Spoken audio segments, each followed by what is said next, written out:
Good morning, everyone. I hope everyone is doing good. This is Kauvya Ravichandran. Welcome to the session of top 6 important question of your financial reporting examination. So in this session, we're going to consider the important 6 questions that we can expect to have, including major transactions, major adjustments that we can expect to have in the questions where you can cover the whole portion of it, like try to cover the whole portion of it. So we're going to consider two good question from single entity and two good question from consolidation and two good question from interpretation. This is what we're going to do. And all the questions that we're going to do, it will be from the reference of ACCA study hub. Let's get into the very first question. If all of you guys have it, you can also get into a single entity question one. Let me paste the question for all of you guys.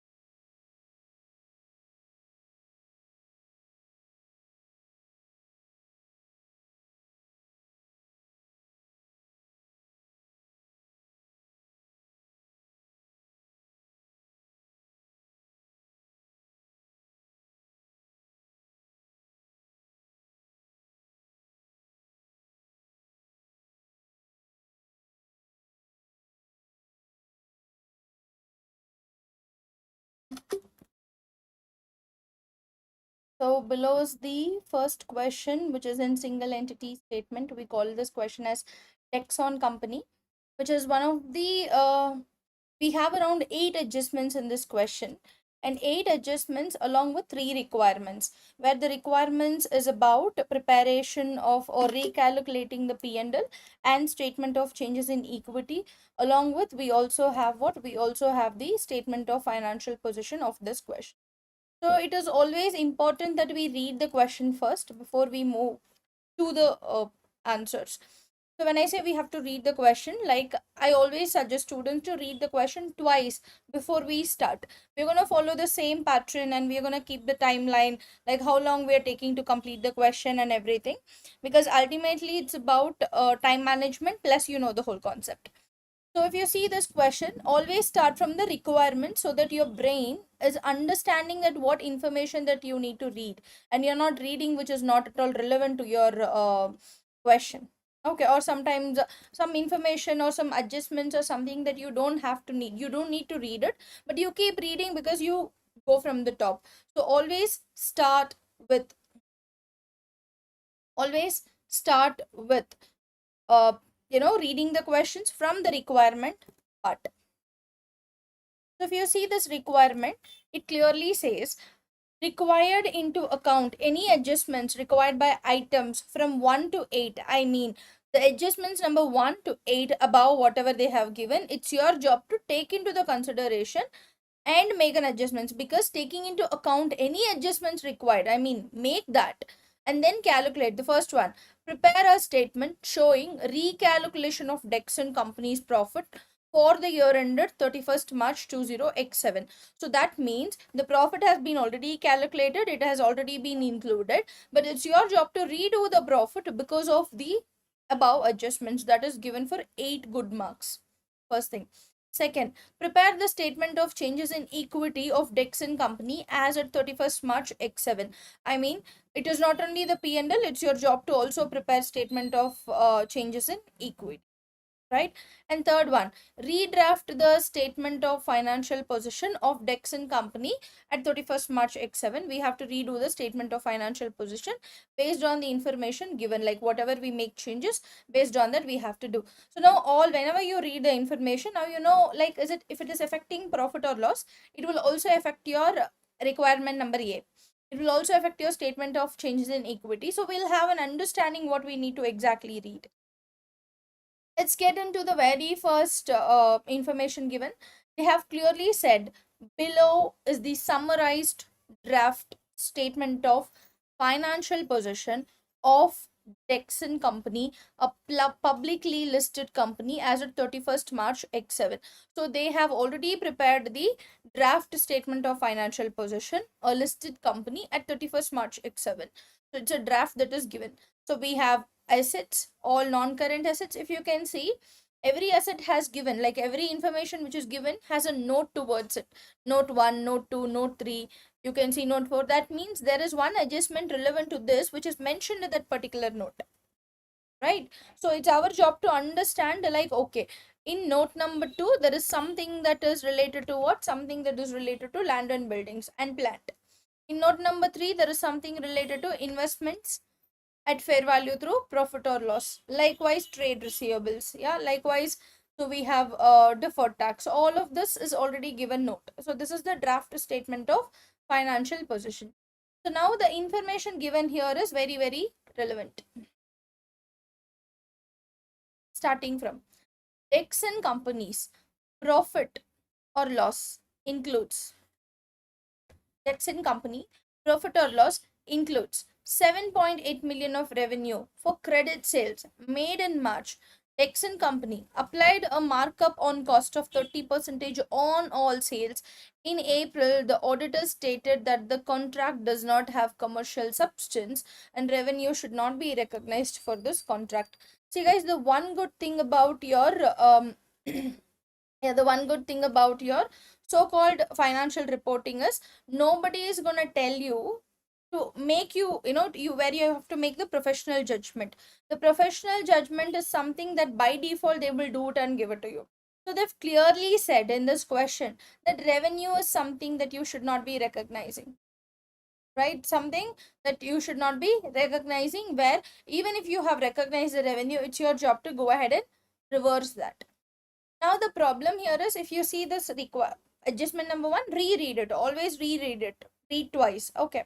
Texan company profit or loss includes 7.8 million of revenue for credit sales made in March. Dixon Company applied a markup on cost of 30% on all sales. In April, the auditor stated that the contract does not have commercial substance and revenue should not be recognized for this contract.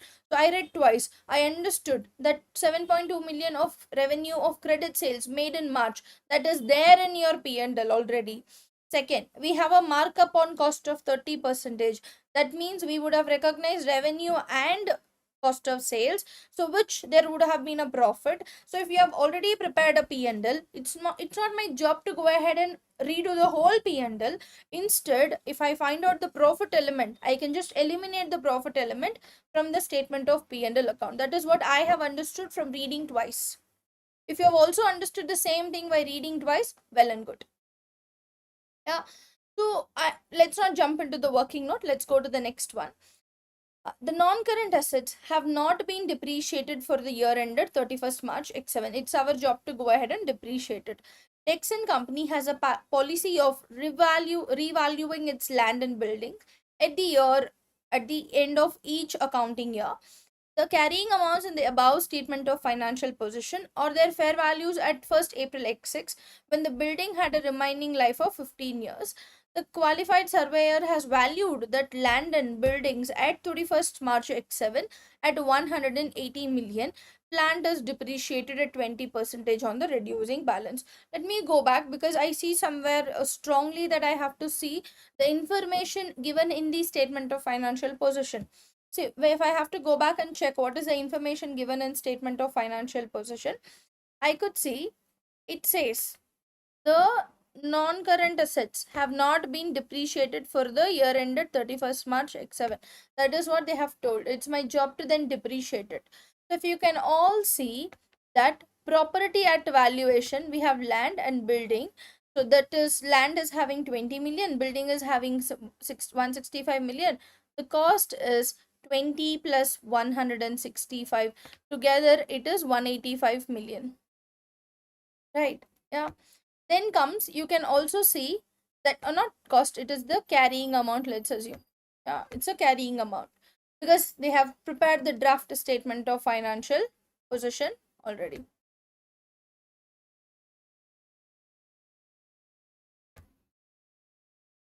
We can say this is carrying amount. So now 185 million. So what are they trying to say? They're trying to say the information given whatsoever it is according to 1st April 20XX.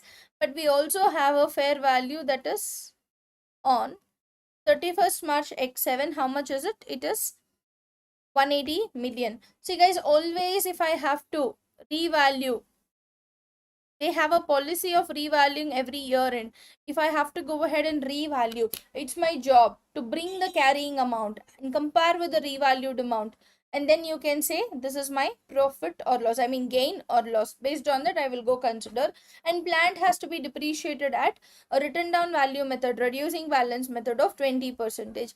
I think it's quite simple, very very simple enough to understand so far, right? Good. Then comes the next adjustment. Read the adjustment once again next.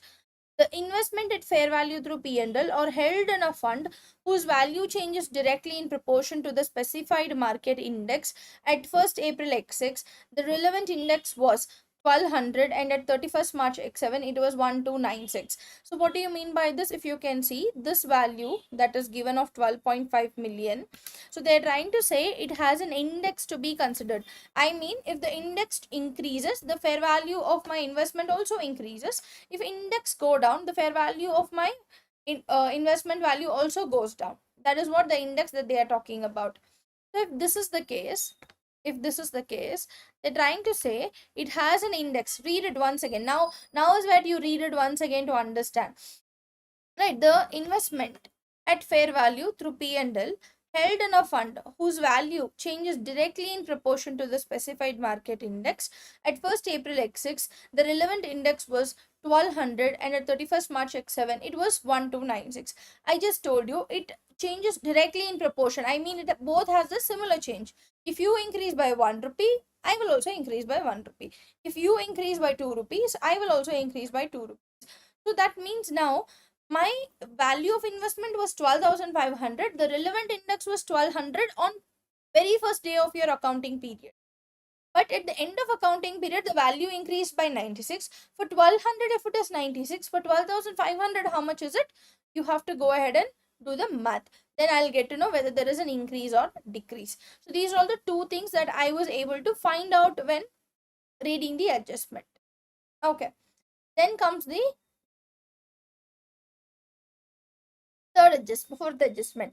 In late March X7, the directors of Dexon Company discovered a material fraud perpetrated by the company's credit controller that had been continuing for some time. Okay, so there is a fraud or prior period error happen, or this period error, whatever it could be. So if you guys remember, there's a concept called IAS 8 accounting policies, estimates and prior period errors, where it is clearly says that if you have any kind of previous year error, we have to understand retrospective effect. See, before even I read the adjustment, this is what I understand. Investigation revealed that there is a total of 4 million of the trade receivables shown in the statement of financial position at 31st March X7 had in fact been paid and the money had been stolen by the credit controller. Yes, of course, it's a fraud. It is a prior period error. If there is a prior period error, it's your job to go make changes to the previous year accounting values, not in the current year accounting values, right? Because he's been doing that from a quite long period. But let's also see what are they trying to say. An analysis revealed that 1.5 million had been stolen in the year 31st March X6. See, out of 4 million, the previous year error is how much? The last year error is 1.5 million, and the remaining is in the current year. So Dexon Company is not insured for this loss, and it cannot be recovered from the credit control, nor it is deductible for tax purpose. So this, the last line is trying to say that I will not be able to get this amount back. That's it. Now once again read this line. Again you guys read it, please. Take a pause. Read it again.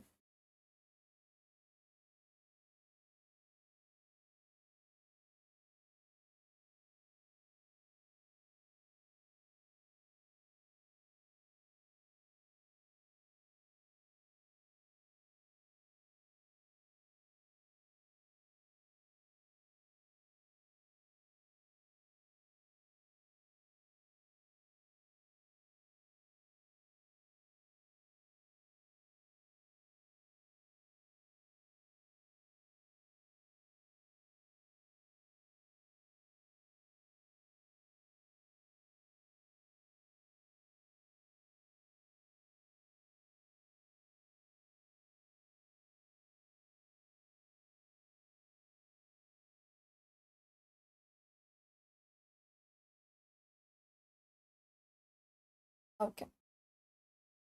Yeah, let's move to the fifth adjustment. See, during the year, the company's taxable temporary differences increased by 10 million, of which 6 million related to the revaluation of the property, and the deferred tax relating to the remainder of the increase in temporary differences should be recognized in P&L, and the income tax rate is 20%. That means, like, in the current period, my taxable temporary differences has increased by 10 million.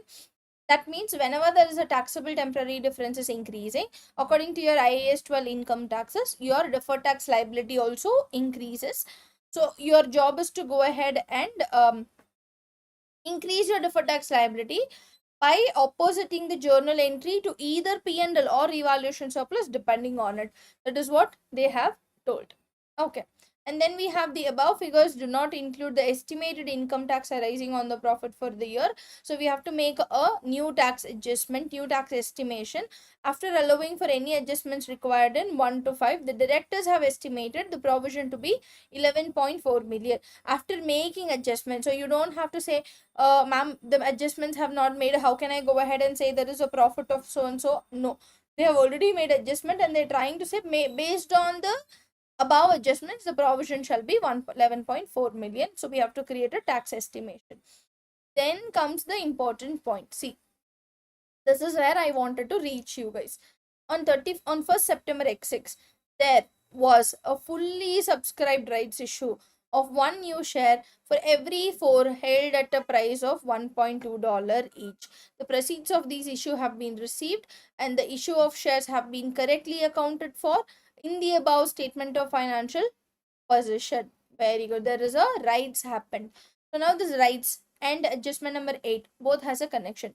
What is that connection? In May X6, a dividend of 0.04 per share was paid. In November X6, that is after the rights issue shown in the above adjustment, a further dividend of 3 cents, that is $0.03 per share was paid. Both dividends have been correctly already accounted for in the above statement of financial position. Read once again. In May X6, a dividend of 0.04 per share was paid. In November X6, after rights issue, further dividend of 0.03 per share was paid. Both dividends have been accounted correctly in the above statement of financial position. So this is where you will stop and you will start making some actions towards it.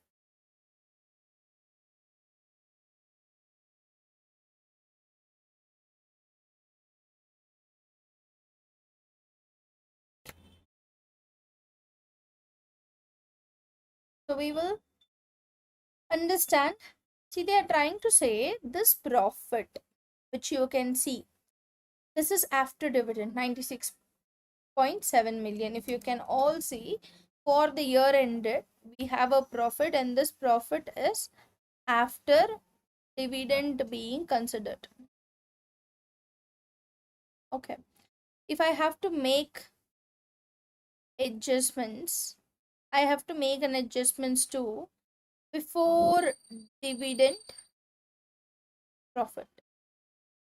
Before dividend profit. To find out, I need to know how much is the dividends which got paid. To find out how much is the dividend which got paid, it's my job to understand how much the rights issue was done. Because before rights, I have paid per share 0.04 per share. After rights, I made a payment of 0.03 per share. That means before rights, less number of shares. After rights, more number of shares. So my very first working note, always prepare working notes, all of them in one place. The very first working note that I will go ahead and find out is dividend paid. For that, I will have to find out what? The number of shares before and after rights. I need to find out. Before and after rights issue is what I have to go ahead and now. So they are trying to say we made. Who made? The company made. You can write always the company name. It's your job to write them. Texon company. They have clearly saying we made a fully rights issue of one new share for every 4 held at a price of $1.2 each. First, let's understand Exxon company made a rights issue of how much? The rights issue of 144. That is, that is, if a shareholder have 4 shares, I will give 1. Texon company will issue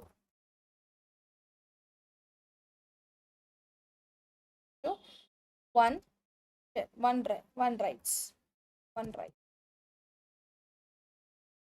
Okay. Now, after rights, the shareholder will have 5 shares. The shareholder will have how much? Will have 5 good shares. Since the rights, were accounted, was accounted correctly, the share capital representing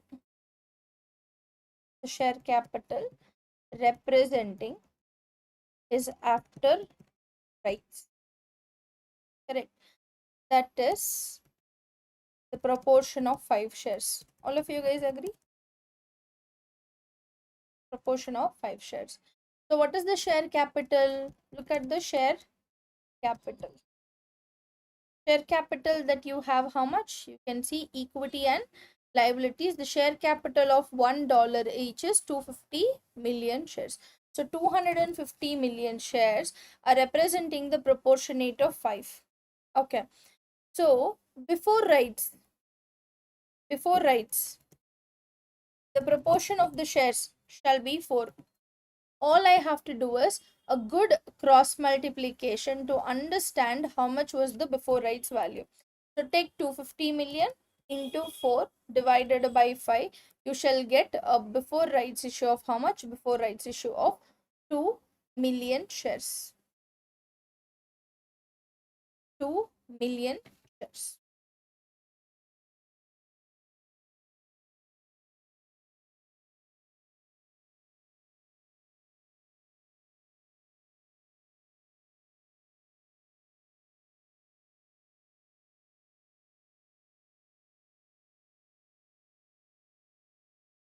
Two million shares is what we can expect to have. Now, I know 2 million shares were the before rights and after rights. See, why am I not directly putting that into the working note dividend calculation? Because to prepare statement of changes in equity also, I shall know what happened before rights and after rights. Okay. So let's understand how before rights and after rights actually work. Look at this. Before rights,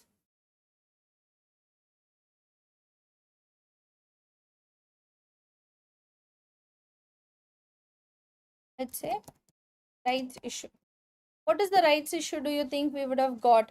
We would have got 2 million shares, 200 million shares into, I'm giving 1 for every 4. So 1 by 4, we would have made a share issue of how much? Share issue of 50 million shares. So that means if it is after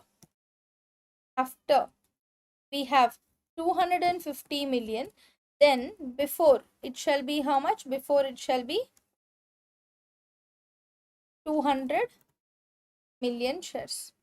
This is regarding what? This is regarding the share capital. This is regarding what? This is regarding the share. Correct. So if you can all see, the share capital before is how much? 2 million. Rights issue happened as 50 million. Then after should be 250 million. We are all on the track. You can also see something called share premium. Because if you can see very clearly, I have given the rights at what value? I have given the rights at $1.2 each, and the proceeds have been issued and received, accounted correctly. So that means I would have not only got the share value, I mean I would have not only got $1, I would have also gotten another thing called what? Another thing called share premium. How much do you think share premium is? Something that I would have received 50 million. See, we have made a rights of $1.2 each. $1 will go to share capital.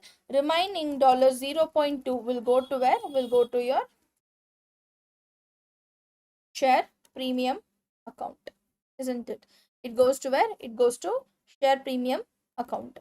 So the share premium account may 50 million into $0.2, that is 20 cents. So 10,000, 10 million is what we would have had it. If you can see, after rights, it is given already. After rights, what is your share premium? Your share premium is 40,000. So if it is after rights 40,000, what do you think before rights would have been? Before rights, it would have been 30,000. So this helps you in preparing your statement of changes in equity. I think this is fair enough for your working note number 1 because you understood what happened before rights and after rights. We're good about it. So we can now get into what? We can now get into the next working note, that is how much dividend I have made the payment. Why do I need how much dividend I have made the payment? Because if I get to know what is the dividend amount that I have made the payment, I can find out the profit before a dividend and I can make the relevant changes on it. So it's my job to go ahead and consider what? It's my job to go ahead and consider how much dividend I have paid on this question. Let's go to working note number 2, that is dividend payment. They have clearly said the dividend payment happened in 2 months, May 20x6 and November 20x6.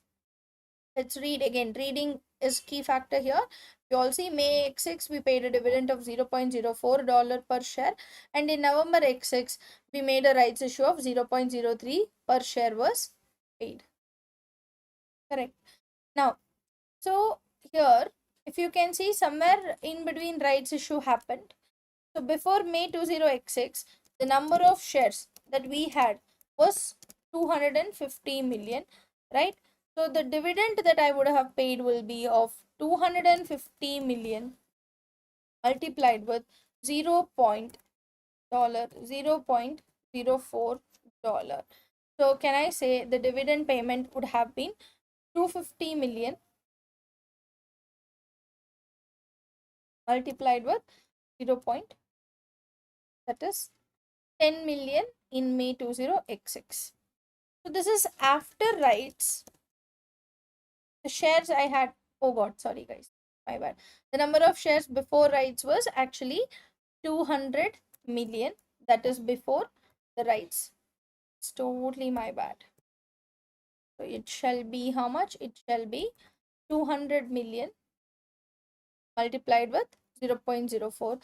After rights, it will be of how much? It will be of 250 million multiplied with $0.03. So that will be of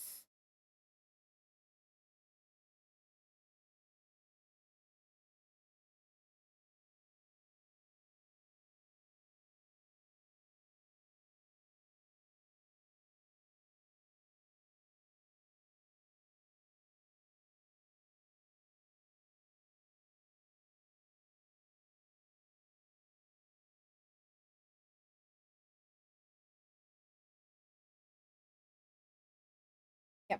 After rights, it is going to be how much? It is going to be 250 million into $0.03. So that shall be this multiplied with $0.0. That is how much?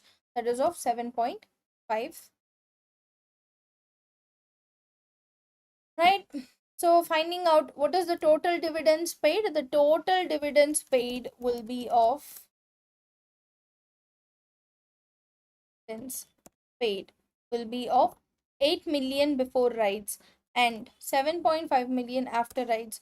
Together it shall be 15.5.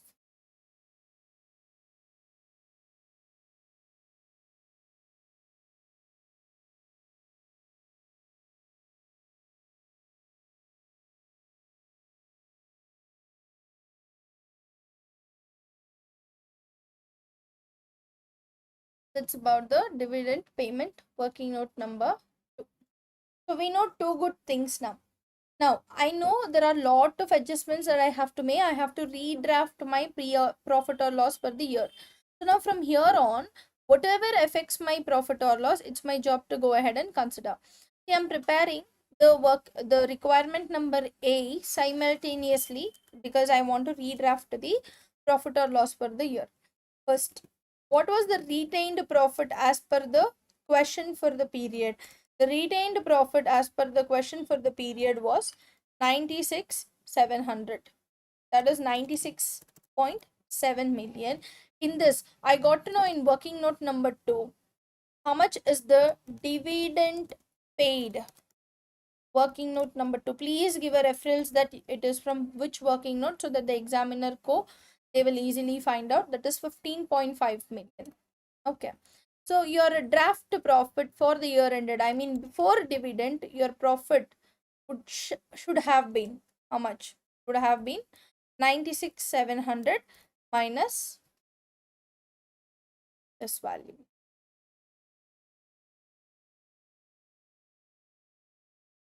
81,200 should have been your draft profit for the year ended 31st March X7.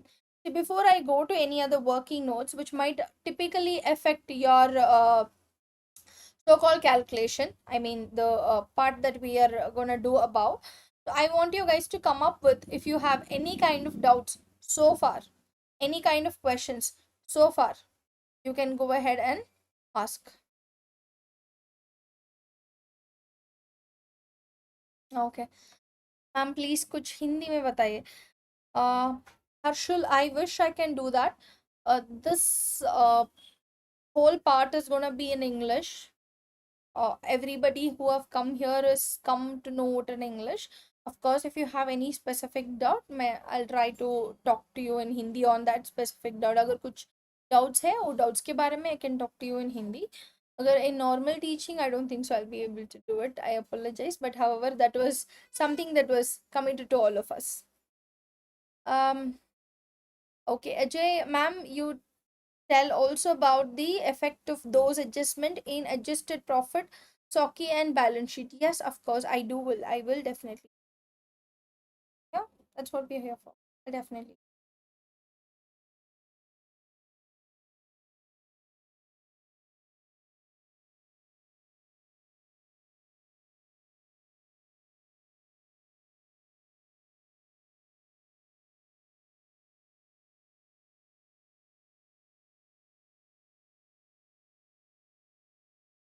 Okay.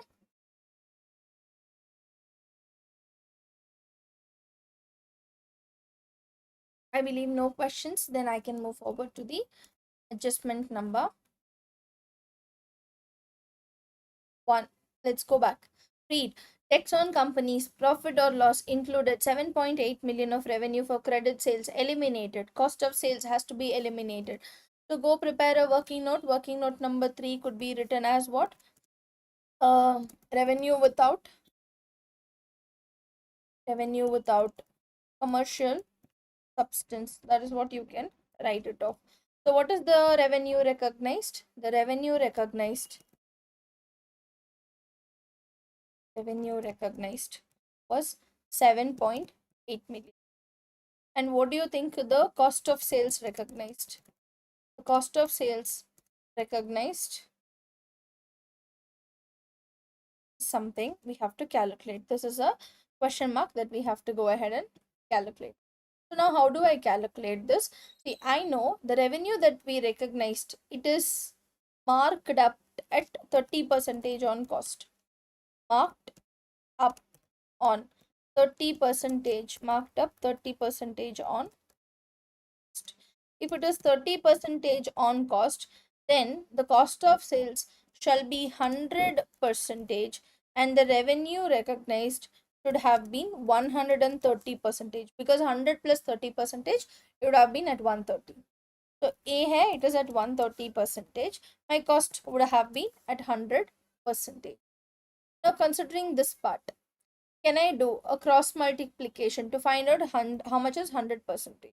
So if 130 is 7.8, how much do you think 100% will be? Then 6 million, because if you add 30% of 6 million to 6 million, it shall give you a revenue of how much? It shall give you a revenue of 7.8 million, isn't it? So your cost has to be how much? Your cost has to be 7.8 million. Now, my problem is not about the cost or revenue. So due to this transaction, can I say 1.8 million of profit without commercial substance has been recognized? Profit without commercial substance have been recognized. It's your job to go ahead and eliminate this, as there is no commercial substance. We have to go ahead and do what? We have to go ahead and eliminate this, because it is not relevant. If you are eliminating revenue part, and if you are also eliminating the cost of sales part, what is the point of we having what is the point of we having a revenue? It's our job to, like, the profit is something that we have to go ahead and completely eliminate. So how do we do it? Go say working note number 3. So what will you write? You will write profit due to without commercial or uncommercial. You can say goods sold without commercial substance. Working note number 3. As what? As minus 1.8 million. You can go ahead and give a. That is about your working note number. I'm stopping and asking. If you guys have any doubts, please post it on the comment box quickly, so that before that I can move towards the next part. So I can say no adjustments because of this goes to statement of changes in equity and statement of financial position, because it does not have any kind of relation towards it. That is about the working note number. Now please look at this adjustment, and please tell me if you have any questions or any doubts on that part.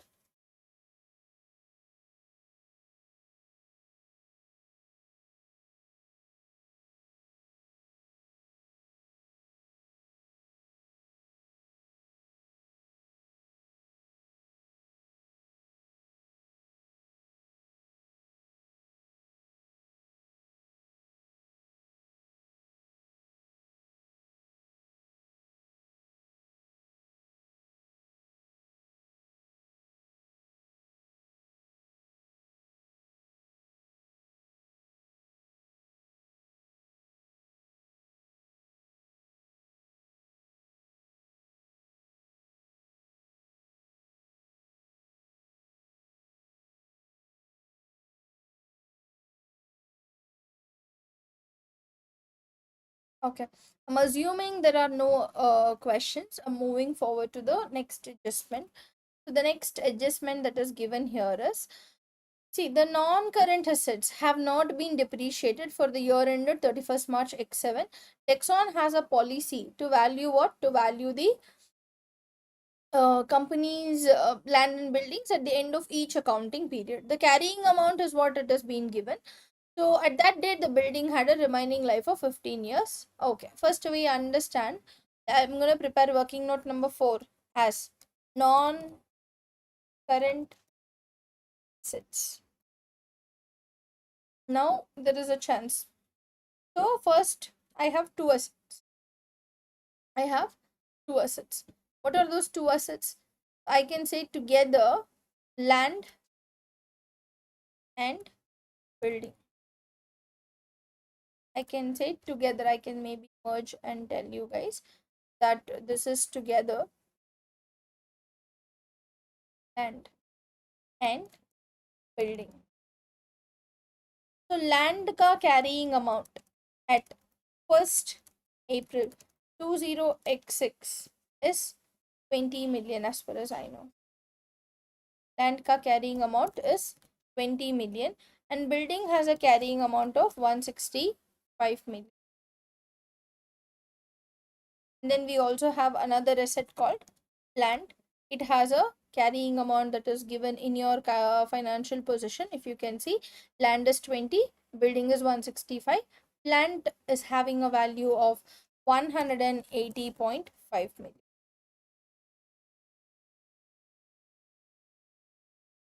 So now, what do we have to do? First, we have to go ahead and prepare the statement, I mean, we have to go ahead and calculate the depreciation. Then only the revaluation happens, because it's my job to do the revaluation at the end, not at the beginning. Okay. So it's my job to calculate depreciation for building, because for land there is no depreciation. So building, for depreciation of building is based on what? Based on the remaining useful life of 15 good years. Okay. So how much it is going to be? It's going to be 165 million divided by 15 years.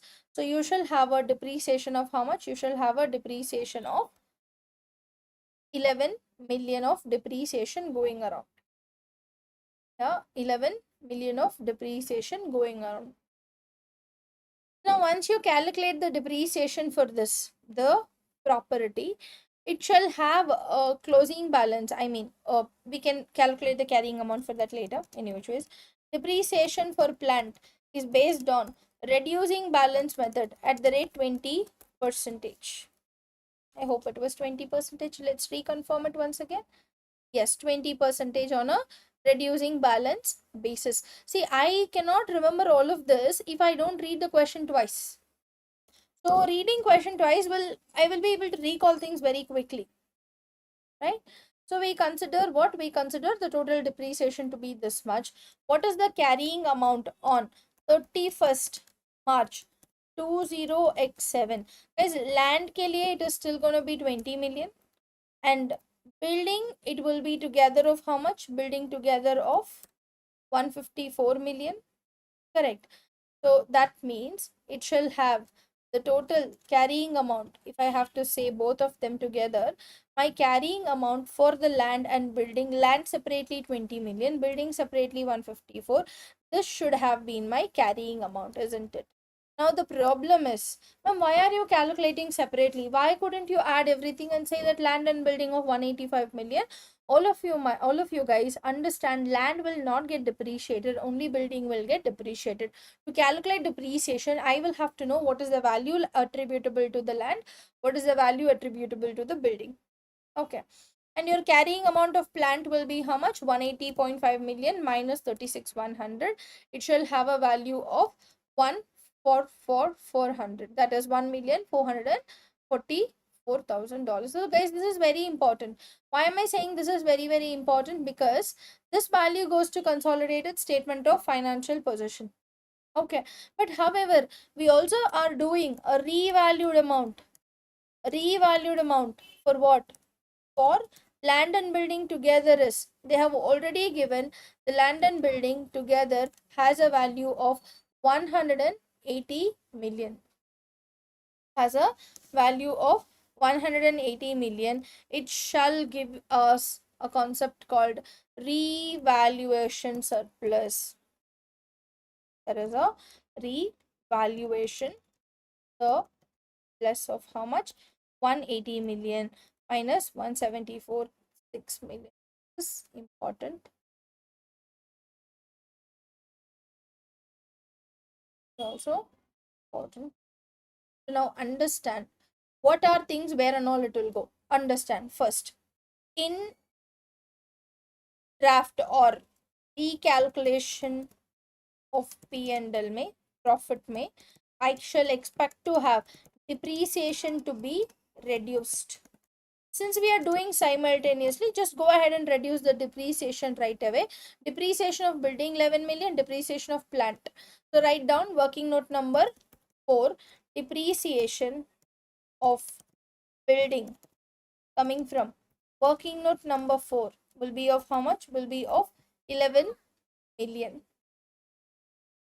Second, same depreciation of plant will be of how much? Depreciation of plant coming from working note number 4 once again is of 36.1 million. Correct? So always write it down, guys. If you write it down, you'll have a quite easier understanding. Please write it down. Okay.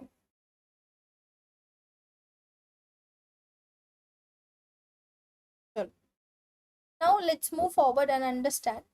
See, once after this, what is the next thing that I have to do? Guys, P&L okay, but is there anything else which affects? First thing, looks like The revaluation surplus. The revaluation surplus will affect what? Will affect your statement of changes in equity. Okay.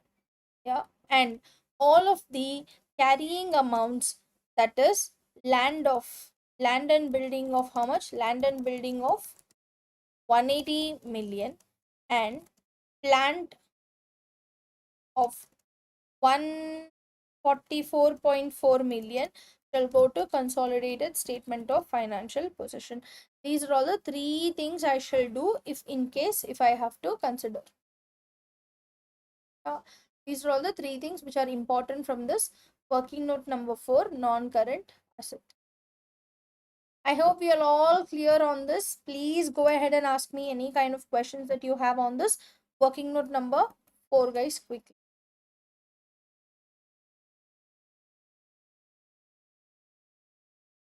Good morning, Yash.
Okay.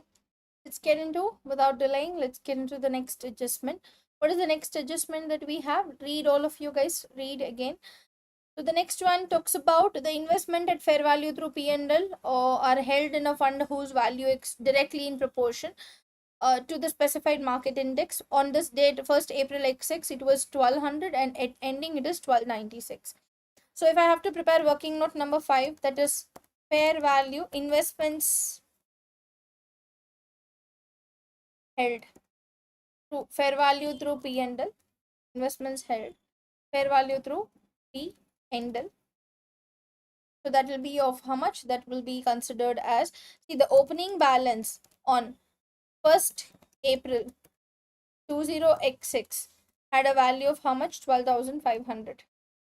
What was the index which is referred to that particular date? 1200. But I don't know the closing balance. The closing balance is what I need to find it out, and plus closing balance at 31st March 31st March 20x7 shall be of how much? Shall be of, I don't know the 30 value, but rather I know the index of how much? I know the index, so that is in dollars. Yep. So 12.5 million was the opening balance, but I know the index is how much? 1296. So for 1200 index, if my value was 12.5, for 1296, how much do you think my value would have been? Simple. Do cross multiplication, your life is easy. How do you do cross multiplication, guys? If you don't know how to do cross multiplication, I'm believing all of you guys know cross multiplication. You have to go ahead and multiply with an opposite number, the cross number. Go ahead and multiply with the cross number.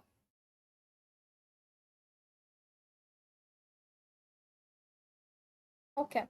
And you have to go ahead and divide with the another number. So divide with the another number. This and you'll go ahead and divide a part here.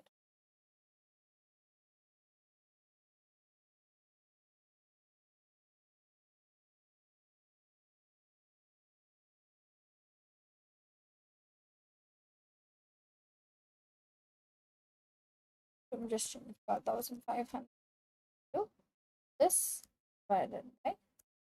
You shall get what? You shall get 13,500 shall be the closing balance. So if I say 13,500, can I then expect to have, there is a increase in what is my fair value gain that should have gone to statement of P&L, should have been an increased value of, that is 13,500 minus 12,500. It should have been how much? 13,500 minus 12,500. 1 million should be the fair value gain. This goes to your consolidated, I mean the statement of profit or loss, and this will be going to your statement of financial position. Okay, so I can directly go put this in your requirement here. There is a fair value gain that you think we happened in working note number 5. That will be of how much? That will be of 1 million, and it is an increase in statement of P&L, because whatever increase, this is about what? This is about fair value through P&L is what we have held. Yeah, that is about your adjustment number 5, the working note number 5, sorry. Then let's move to the next one. Oh yeah, this is something which is fun. Look at this. In late March X7, the directors of Dexon Company discovered a material fraud perpetrated by the company's credit controller that had been continuing for some time.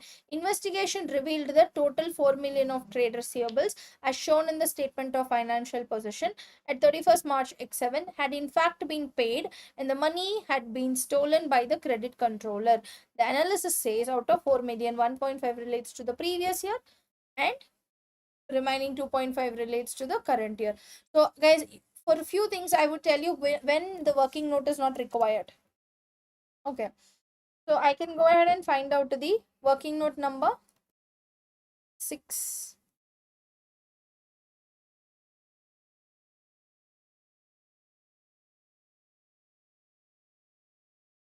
What will be the working note number 6? It could be about the fraud or discovery of fraud. You don't have to write fraud, you guys can write discovery of fraud. So how do you consider? So there should be a reduction in receivables, because there should be a reduction in receivables of 4 million. Because why we can't, why we I'm asking you as to reduce, because Dexon company cannot ask the customers the same amount what they have already paid. Customers the same amount what they have already paid. Something, this all of the things that I'm writing, it is for your understanding. Okay, so reduce receivables by how much? Reduce receivables by 4 million, but only 1.5 million relates to the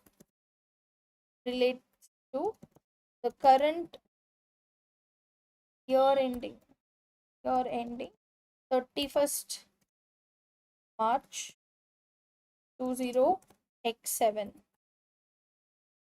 The remaining is related to the previous year. Remaining is related to the previous years. Okay, so anything which is related to the previous year, it's my job to go ahead and reduce what, which has to be reduced from retained earnings. How do you think I will go record? Guys, very simple. I go debit my retained earnings, or is it vice versa by any chance? Wherein 1.5 million has been stolen. Oh yeah, I'm sorry guys, it's completely vice versa. So only 1.5 million, 2.5 million relates to the year ending 31st March. The remaining of 1.5 million is related to the previous year. What year? 31st March 20x6. So I shall go reduce what? I shall go reduce the retained earnings by 1.5 million, and I will go debit my statement of P&L, that is my requirement number A of 1.5 million. I shall go ahead and credit my receivables by 1.5 million. This is what I will go.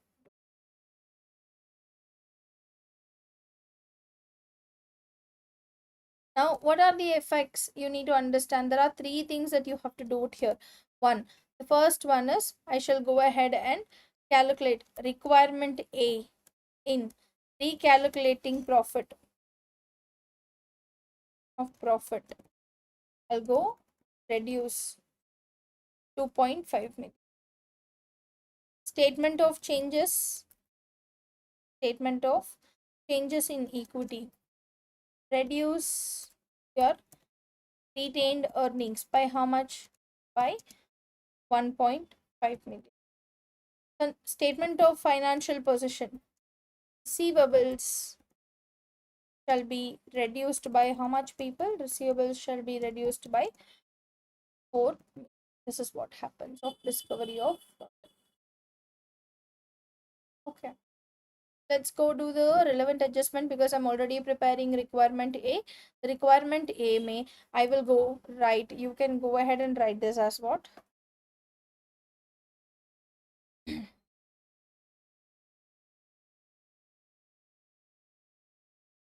Write it as discovery of fraud. Working note number 6. So you can go reduce 2.5. Chapter. That is about it so far. We have done so far discovery and everything. The last adjustment that you have in this question is about what? It is about that during the year we have a taxable temporary differences increase. So guys, I'm gonna put the working note number 7 as what? Working note number 7 as total income tax expenses. So let's add two adjustments in one place so that you don't have to wait for it. See, first thing, what is happening? There is an increase in taxable temporary differences by 10 million, which also increases what? Which also increases deferred tax liability. Correct? Now, how much it will increase? 10 million multiplied with the tax rate of 30 percentage is what it will increase. That will be 10 million into 30 percentage. You can expect to have, there is an increase. I believe the question also says we have a tax rate of 30. Oh yeah, I think 20 percentage tax rate of 20 percentage. We shall go ahead and consider.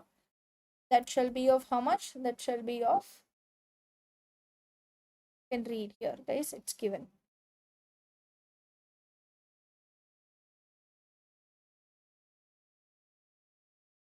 20 percentage. Guys, since it's a very first question, I'm going slow, but next question we will not go so slow. Okay. So yeah, 110,000 into 2%. This is an increase.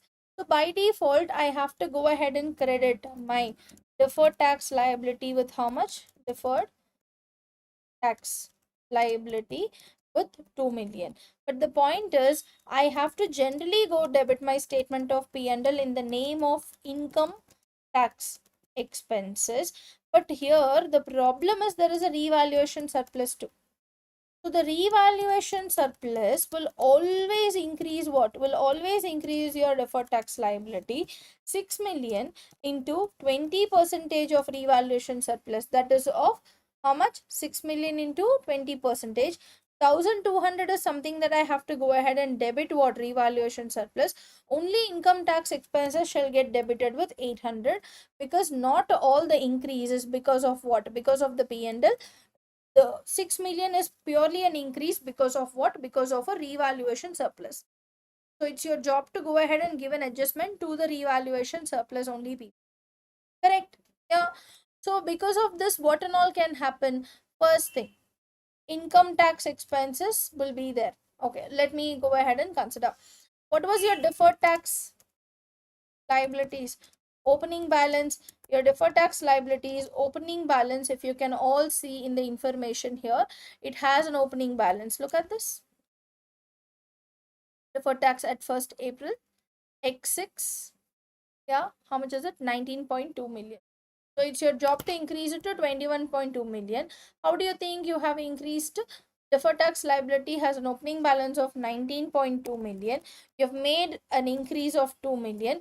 Together, the closing balance would be 21.2 million, which is going to where? Which is going to statement of financial position. This is one thing which is important for me. Yeah. And in statement of changes in equity, under revaluation surplus, under revaluation surplus, you can expect to have there is a reduction because of deferred tax liability of 1.2 million. The statement of changes in, correct. And in statement of P&L, income tax expenses, because of what? Because of deferred tax liability, you have to go ahead and reduce how much? $800,000. These are all the takeaways so far. So I shall go ahead and write here directly right now. Increase in deferred tax.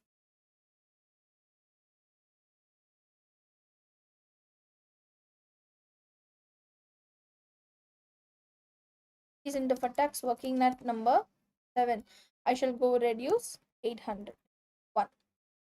This is one part of it. Hold on. We also have the next adjustment that is given here. It says on 1st September, like the above figures do not include the estimated income tax arising on the profit for the year ended 31st March X7. After allowing for any adjustments and all of that, we have again done a tax estimation which you have to go ahead and consider. So provision for income tax expenses, you guys don't have to prepare working note for it. Provision for income tax expenses of 11.4 million shall be reduced from what? Shall be reduced from your redraft calculation. Now, I think more than this, you guys don't have to waste your time on calculating working notes and everything. So you can go ahead and consider what? Consider the recalculated profit. Based on that, we can also prepare statement of changes in equity. The recalculated profit for the year will be the sum from where? The sum from draft profit for the year ended. So your recalculated profit shall be 18 point. Did I make any mistake? The sum of.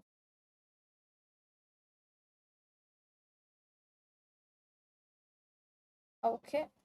Oh, sorry. I have should have added it. So my recalculated profit should be how much? Profit for the year ended should be 31st March X7 May 49.6 million should have been your redrafted calculation. So this is the requirement number 1, which is for 8 good marks, which we have done and dusted. Okay. The next requirement is at what? The next requirement is for you to calculate the statement of changes in equity. Now, all you have to do is take the parts and first find out what and all there in the equity. So I have ordinary shares, people. Or you can write ordinary shares, you can write share capital, whatever it is. I also have share premium. I also have retained earnings. I also have reserves and surplus. I also have, you can write something called total. Yeah. All of them, first find out their values at 1st April 20x6. Guys, remember from working note number 1, I find out what is my ordinary shares before rights issue. What was my ordinary shares before rights issue? 200 million. And my share premium was 30 million. And what do you think my retained earnings was? My retained earnings is given here. At 1st April X6, I had 12.3 million. And then my reserves and surplus कुछ था, कुछ है ही नहीं. It was 0.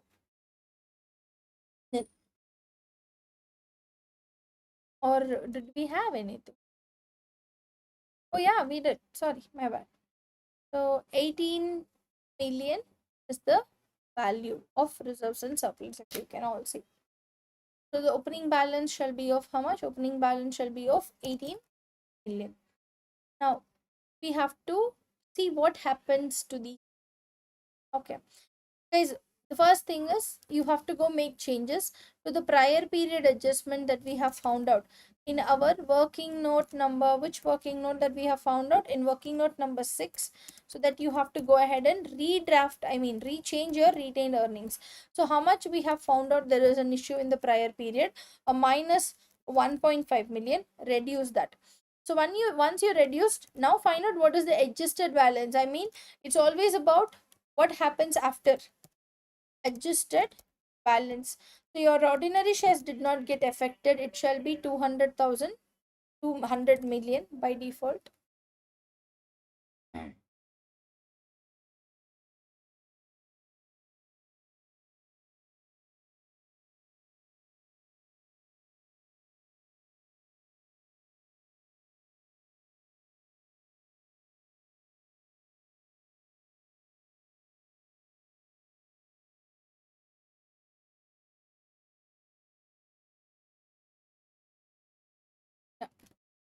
200 million, and your share premium, everything shall be the same. So at the beginning, you had the total value of equity, how much? Equity 260, 300, and later you got an adjustment. What is that adjustment? A 1.5 million a reduction. Then the total value of your equity was this much. So it is just the total of everything. After this, what are the adjustments that we have apart from this? Apart from this, I see there is a rights issue happening. Right? Rights issue happening. So rights issue. So increased your rights issue, increased your share capital by 50 million, 10 million of your share premium. So what you can do? You can go ahead and give a reference to working note number 1. Working note number 1. And then you can take what? You can take, I have a, so now what are the adjustments that we have done? See guys, we found out what is the profit for the year. What is the profit for the year? From requirement number A, I found out profit for the year. That is of how much? That shall be, go give the reference 49,600.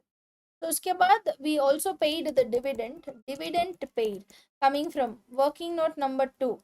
Go ahead and reduce, how much was it? 15,500. Then we also got revaluation surplus on what? On land and building. Go add that 6 million. Again, please give the reference. The reference was working note number 4.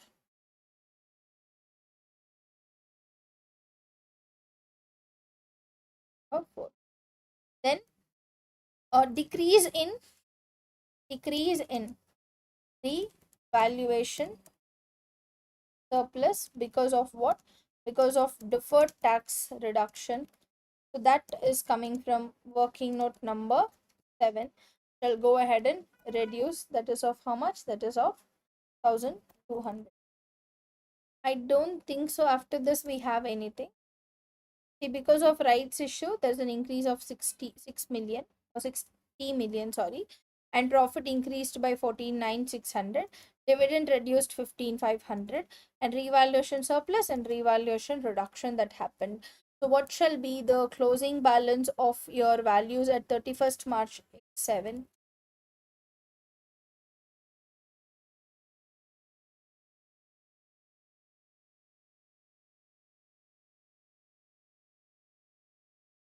Sum of all of them.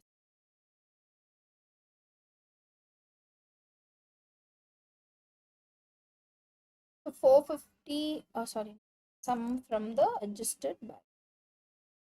250 million of share capital, guys. Share premium 40, retained earnings. Yeah, and reserves and surplus. So for this, you'll get how many marks, guys? For this, you'll get 4 good marks.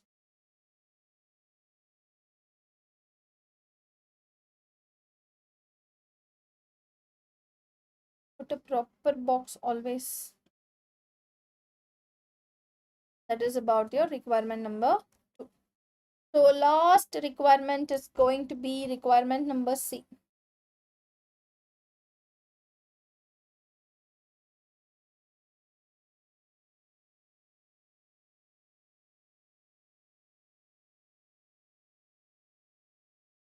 So what do you have to do here? Starting from starting from statement of finances. So sorry guys, I just finished a consolidation based question recently, so I'm stuck in consolidation. Any which ways. So the statement of financial position starts with assets. So under assets, non-current assets. Yeah. So under non-current asset, the first thing that I have is property. So guys, we have just prepared. You can write it here. Property, that is land and building. Working note number 4. How much shall it should come to consolidated statement of financial position? It should be 180 million. Consider. Then again plant coming from working note number 4 only. How much is it? Go back and find out the reference. It is 144.4 million. Then I have investments at fair value through profit or loss, 13.5 million. That is which working. Don't write short forms. If you can write the full form, that will be great. So investment at fair value through P&L was working note number 5. Yeah. So that gives a value of how much? That gives a value of 13.5 million.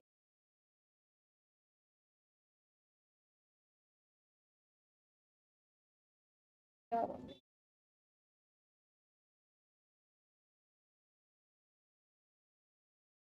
Okay. That is about what? That is about non-current assets. Then you can go to what? Then you can go ahead and consider current assets.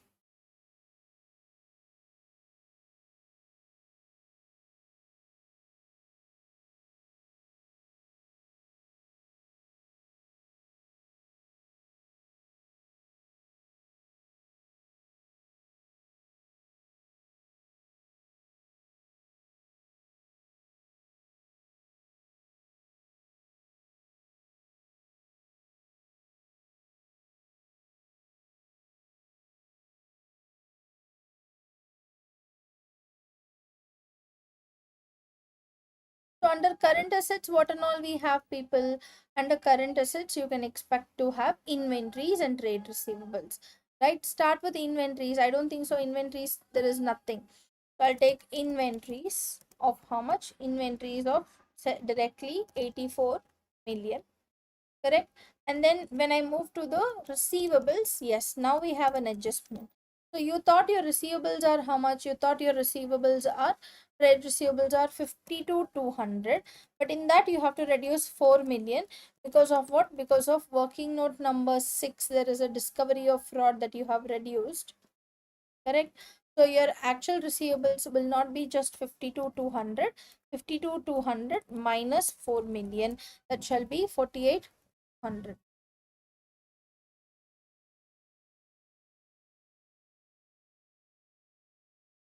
Yeah, that shall be 48 200 of your receivables.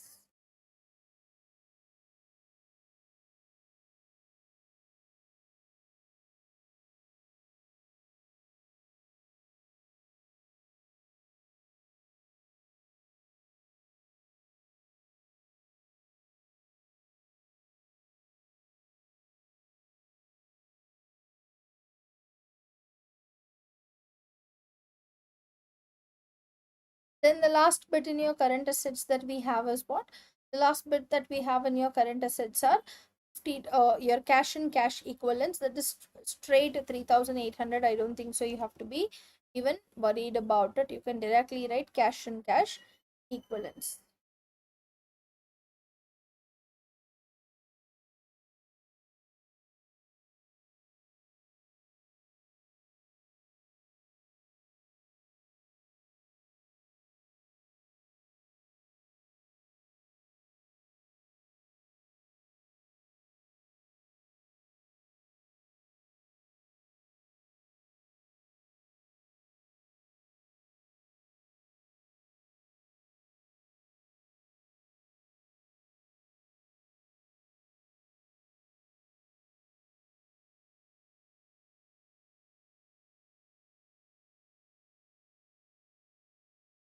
So my total asset shall be how much? 473,900. Let's keep that way. Okay, my total be how much? 473,900. 135. Oh, did I not reduce? Oh, yeah, I did. So far, good enough. Let's move to what? Let's move to the current assets. I mean, let's move to the equity and liabilities. Guys, equity from B, you can directly write like that. What you can write? You can go ahead and write equity from B. So how do we do equity from B? So we have share capital that we have done. Everything is there in B, isn't it? Share capital that we have done. That is how much? You can go ahead and find out. 250 million. And then we have share premium. And then we have retained earnings. And then we have what? Then we have reserves and surplus.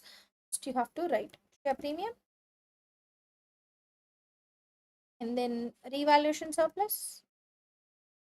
Then finally retained earnings, and then the valuation. Job done. After equity, it's your job to go ahead and write what? Non-current liability. See, I don't think so you have anything much in non-current liability. So under non-current liability, if you guys can go back,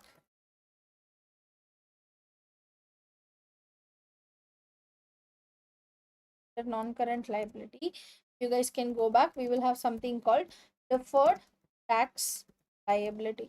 So that is coming from working note number 7. I know the closing balance is 21,200. That is 21.2. That is, yeah, 21.2 million going to statement of financial position. And we have current liabilities. Do not miss out the part. We have current liabilities. Do not miss out the part. So current liabilities, the balance is how much, guys? You can see in financial position. Current liability has a balance of 81,800. To this, I will add 11.4 million of what? Tax provision, guys. Current tax provision. Yeah. So it's my job to go ahead and add, coming from working note number 7. Shall give you my current liability. How much? 81,800 plus 11,400. So together your total current and non-current liability should be how much?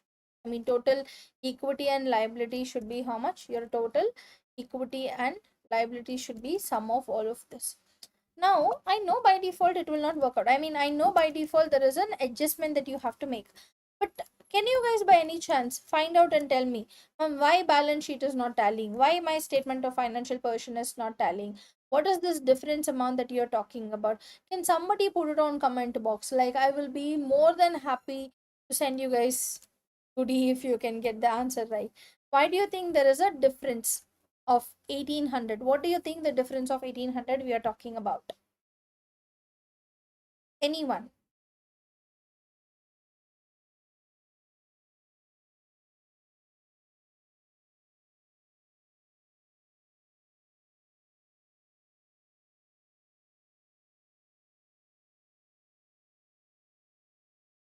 Anyone?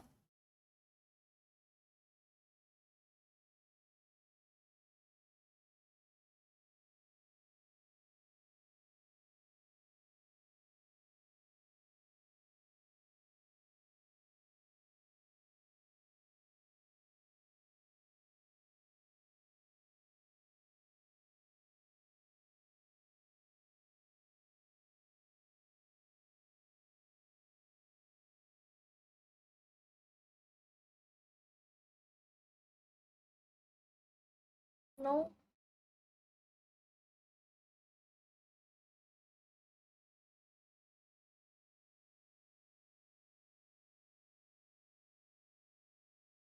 Okay, guys, let me tell you.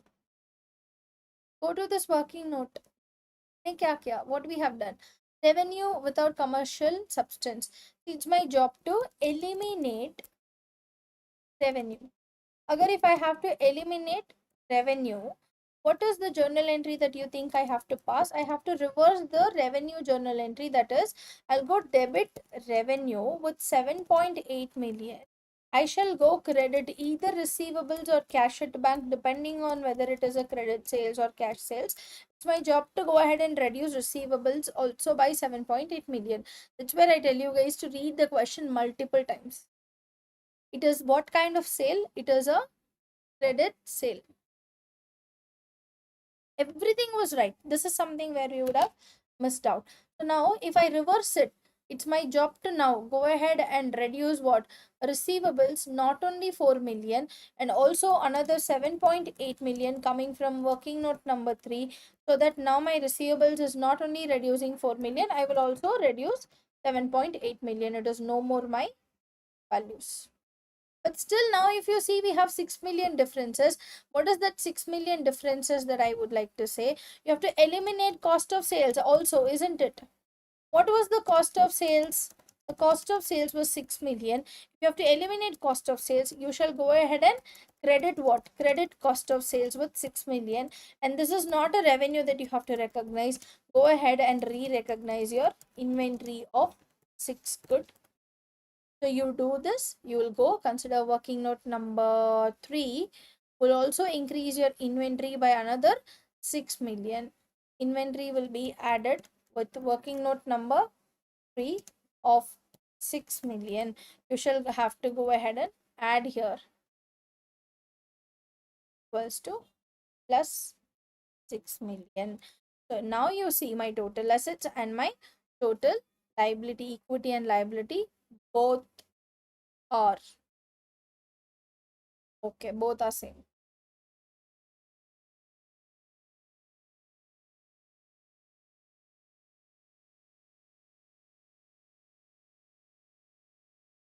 So this will be my balance sheet without any. Yeah. हमने अभी क्या करना है? Like what do we have to do? That is the whole 20 marks.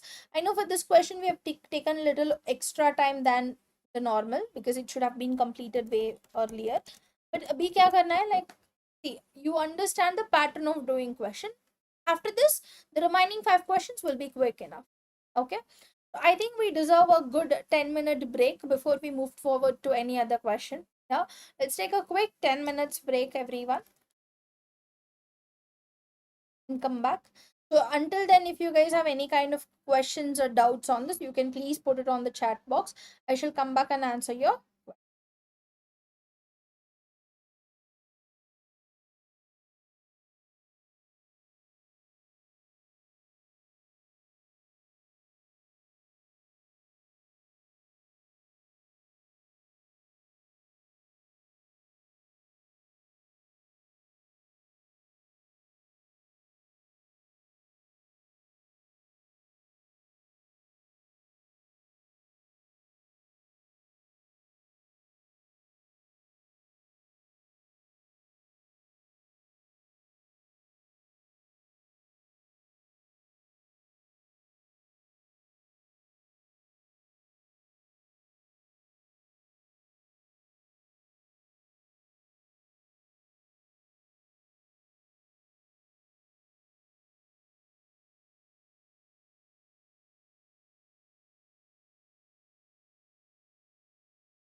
all of you guys. Go read the requirement first.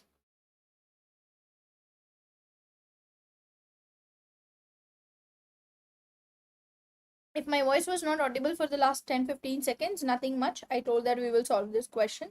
And if you have any suggestions of a particular question, you can always put it on the chat, and I shall see if that is competitive enough to solve. You can do that.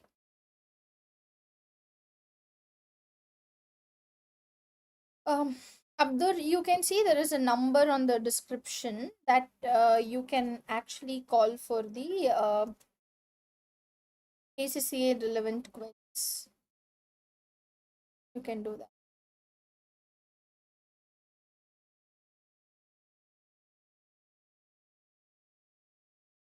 Okay, great. Let's read, people.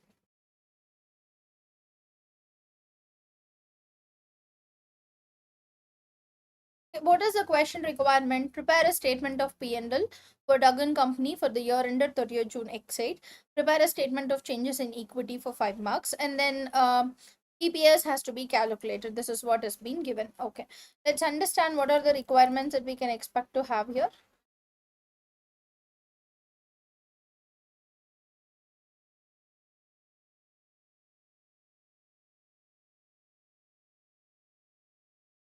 First one, they have given few extracts from trial balance have been taken from the accounting records of Duggan Company as of 30th June X8. Okay, so we have few convertible loan notes, cost of sales, interest, all of the relevant adjustments, and their particular point has been given. The following notes are relevant. Duggan Company entered into a contract where the performance obligation is satisfied over time. The total price on the contract is 9 million. Progress towards completion was measured at 50% at 30th June X7 and 80% on 30th June X8. The correct entry was made in the last year, but no entries have been made for the revenue year ended 30th June.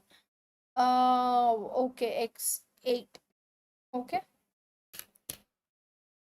So again, there is a revenue adjustment that we can expect to have. Let's prepare a working note number 1, contract revenue. Working notes. In the working notes, the very first is revenue, contract revenue. To understand, you need to understand the total contract price.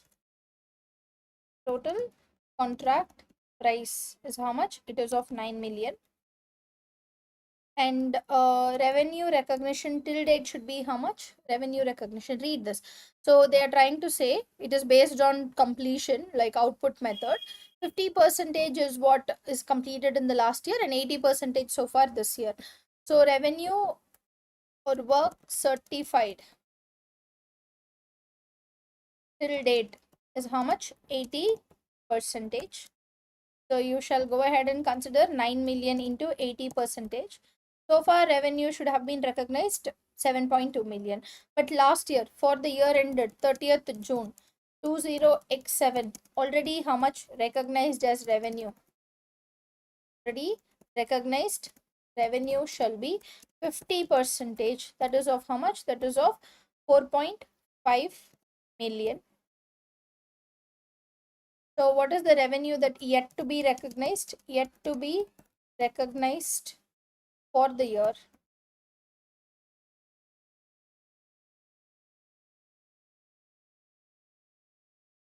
For the year shall be 7.2 million should have been recognized. In that last year we have recognized 4.2, remaining 2.7 million I will go recognize. Where do you think this will be added in statement of P&L under the revenue part? You'll go ahead and add this one. This will be the working note for what? Working note for contract revenue. Please post if you have any questions on the chat box quickly on this part.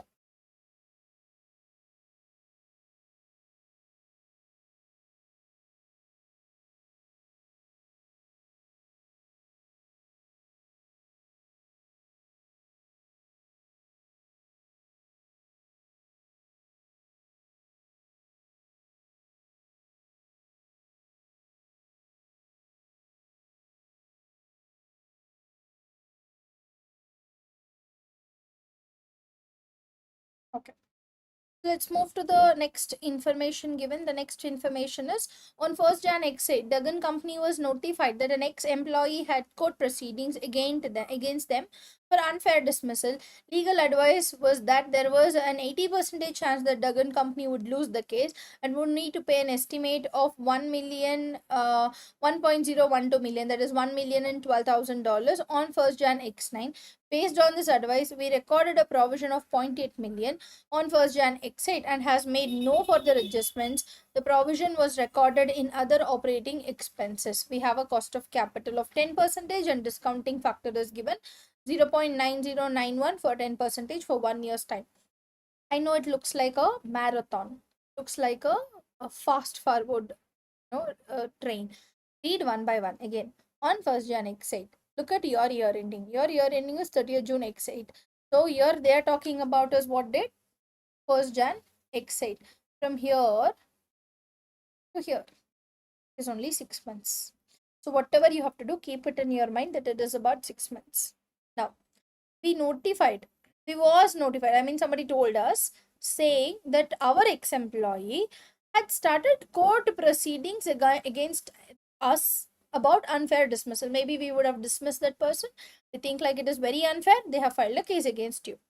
Now, my legal advice, my legal department, my lawyers was that there was an 80% chance that I would go ahead and lose the case.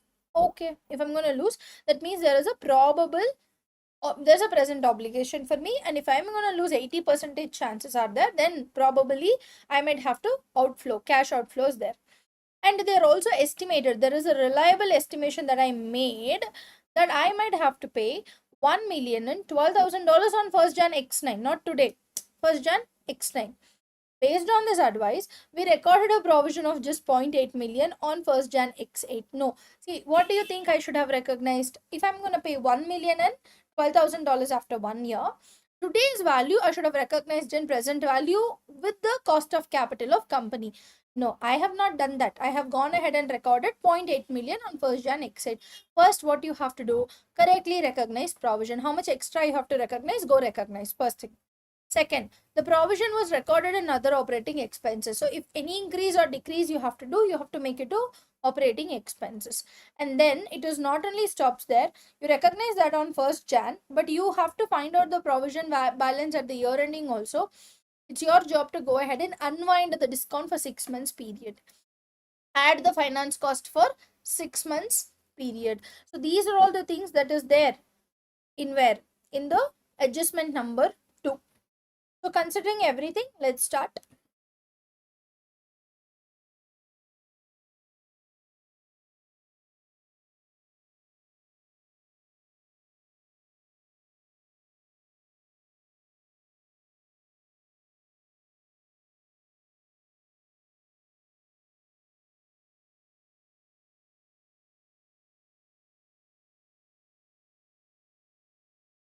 Let's write working note number 2, court case.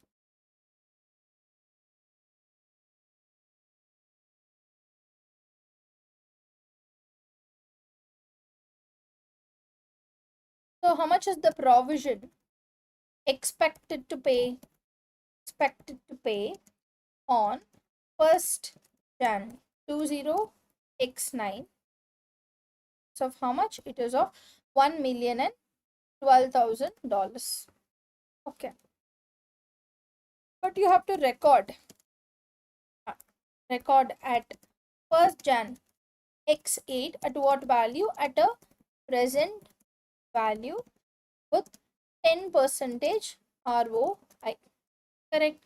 So what is the discounting factor which is given in the question? It is 0.9091.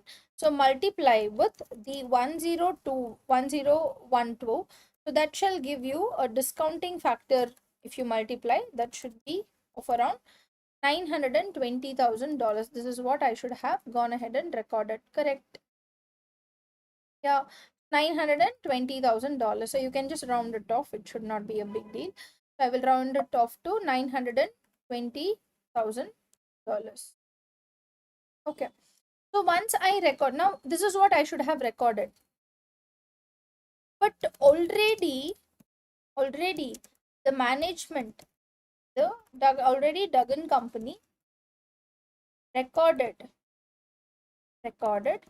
a provision of how much? A provision of 800. Now it's my job to record, yet to record how much? Yet to record and represent in operating expenses another 120. So this is one value which goes to statement of P&L in terms of what? In terms of operating expenses. Additionally, for the year ended 30th June 20x8, we have to unwind the discount for 6 months period, which will get added to finance cost. How do we do? $920,000 multiplied with 10 percentage per annum multiplied with 6 months of 12 months. If I do this, I can expect to have my finance cost being $920,000. This into 10 percentage into 6 months. We can expect to have $46,000 going to where? Going to statement of P&L in the name of what? In the name of expenses. Right? Yeah, I can consider that way. Yeah. So what are the two things? One is this value, that is your amount which has to go to operating expenses. Another one will be your total value that you have to consider as finance cost because of unwinding discount. You do not have to worry about consolidated or financial position because we are not going to consider what? We are not going to consider anything towards the financial position. So don't consider whatever the balance asset liabilities ke bare mein, you have to completely forget about it. Okay.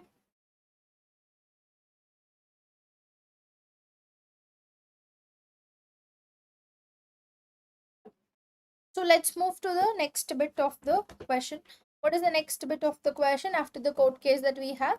The next adjustment. So whenever you read, this is how you have to go ahead and make your working notes clean and neat. They understand what is it. Yeah. Then look at read the third one. The third one says the balance relating to tax in the trial balance relates to either under or over provision from the prior period. The estimated tax on profits for the year ended is 2.1 million. In addition, there has been decrease in taxable temporary differences by 2 million in the year. Duggan Company pays 25% and movements in deferred tax are yet to be taken to P&L only. No to revaluation surplus. Very good, adjustment it is. What we have to do? They're clearly asking us to calculate what? How much income tax expenses goes to statement of P&L. You don't have to calculate what is the deferred tax balance. You don't have to calculate what is the current tax balance because you're not preparing financial position. Always understand what is your requirement. Right? So I will go prepare my working note number 3, that is going to be income tax expenses. So they're trying to say there could be an under or over provision where you can all see, go to the question, you can see the trial balance. They have clearly given there is one thing called tax and it is on the credit balance. Tax on the credit side. Tax on the credit of 130 represents what? It represents over provision. So what is, how do you cancel out over provision? You'll have to go debit tax. Which tax? Current tax with $130,000 and you shall go ahead and credit income tax expenses. It is like almost literally vice versa of $130,000. This is what first we do. And then we also have current year tax estimation to be done. What is the current year tax estimation that we have to go ahead and do? It is of 2.1 million. I shall have to go ahead and debit income tax expenses with 2.1 million. I shall go ahead and credit current tax with 2.1 million. This is one thing. And we also have what? We also have deferred tax liability. Because of that, what happened? There is a decrease by 2 million and the tax rate that we consider is 25%. So can I say the decrease happened was 2 million into 25%? 500 was the decrease. So it's my job to go ahead and again debit what? Deferred tax liability, because reduction in the value of the liability matlab I have to go debit of 500, and I shall have to go ahead and calculate what? Credit your income tax expenses. If you know so much, your job is so easy. Why? Because you understand, like, what is the total impact on your income tax expenses. You should only take into that part, nothing else, because it is purely asking you to prepare what?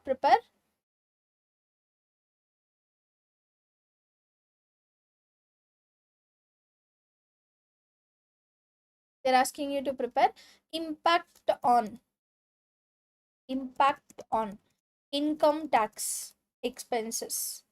No statement of financial position, so don't worry about what happens to deferred tax liability, current tax liability. Impact on income tax expenses, I have debited 2.1 million, minus I have credited twice. What is it? 130 of over provision, another credit is 500. The total impact on income tax expenses shall be 2.1 million minus 130 minus 500. Pura milke, my income tax expenses should have been $1,470,000. That should be my income tax expenses. Going to where? Going to statement of P&L. This is what I understood from working note number 3. Guys, still the working note number 1, 2, 3. Please go ahead. If you have anything to be asked, put it on chat quickly.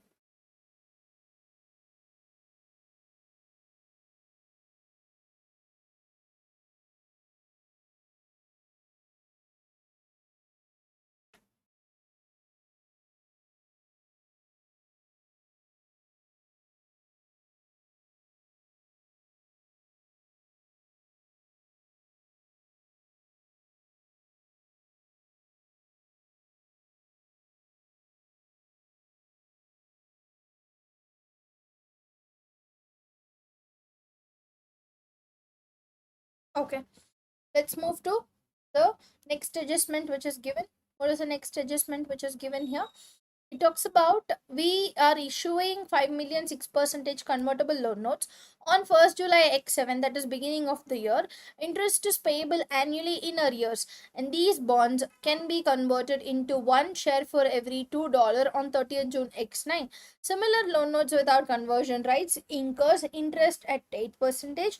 We have recorded the full amount in liabilities and has recorded the annual payment made on 30th June X8 of 0.3 million as an interest expenses, and we have the relevant discount rates have been given. You guys can remember IFRS 9 financial instruments convertible loan notes. What do we do? If there is any kind of convertible loan notes, your job is to record two elements. One is debt component, other one is equity component.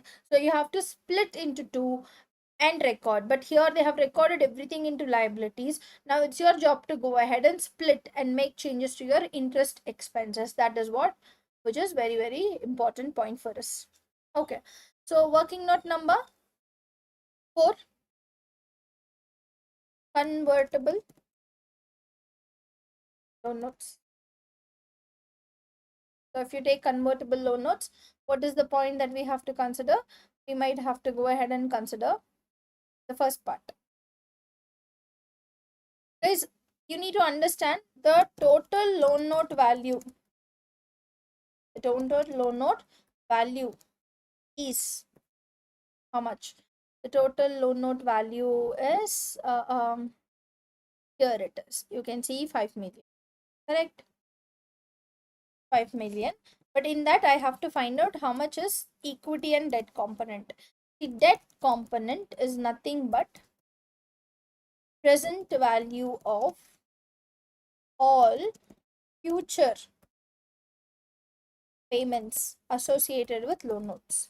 Payments associated with loan notes. So what are the future cash flows? Future cash flows are expected to be interest and principal payments. Interest and principal payments. So once I deduct the debt component, the remaining shall be what? Remaining shall be equity component. This is what I know. So now let's have a clear cut understanding. See, out of 5 million, what do you think your interest payments are? Your interest payments are, I will go make a payment in year 1, year 2, year 3, and year 4,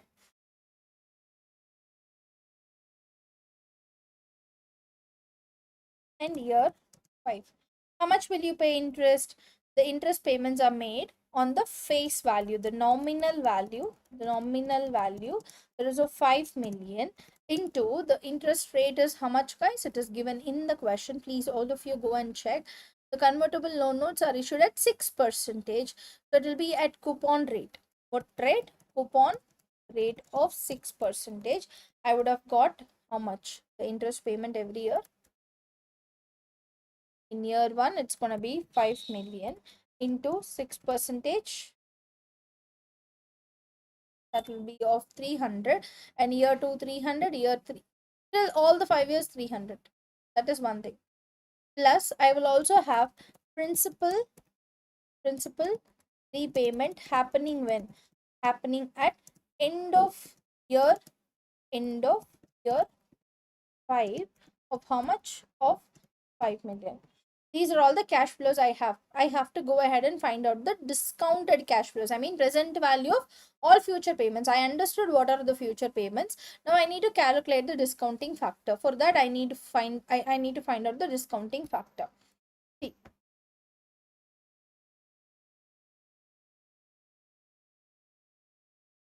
Oh, sorry. So the bonds can be converted into one share for every $2 on 30th June X9. So that means it is only 2 years. We don't have to do so much. It happens 2 years. Principal repayment happens in end of second year, year 2, isn't it? So considering now, which discounting factor will you consider? Will you take the discounting factor for 6% or 8%?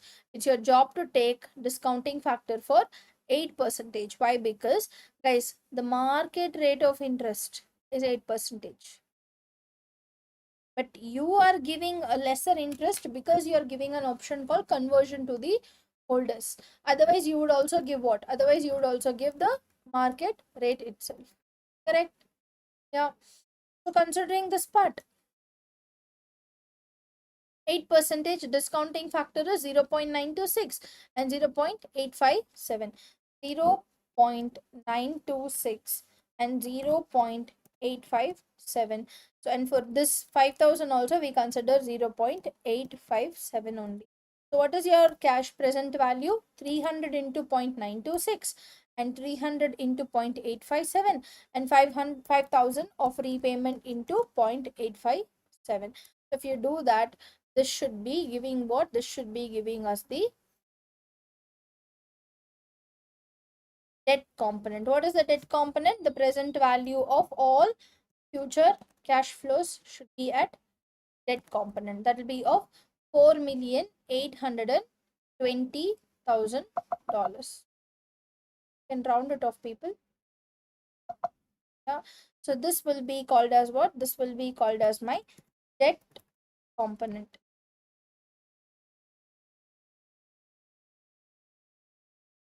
So the remaining will be what? The remaining, that will be out of 5 million. 4,820,000 is debt. The remaining value shall be your equity component. Goes to statement of changes in equity. So 180 shall be what? 180 shall be your equity component. Now, so far, ma'am, okay. So much why? So much we do so that we know what is the finance cost going to statement of P&L account. This is very, very. Yeah. So what is the finance cost? Goes to statement of P&L. It will be $4,820,000 into the market rate or effective rate of interest 8%, it shall be of how much? It shall be 4820 into 8%. It shall be somewhere around 385,386, maybe you can keep it as 386 as the round figure.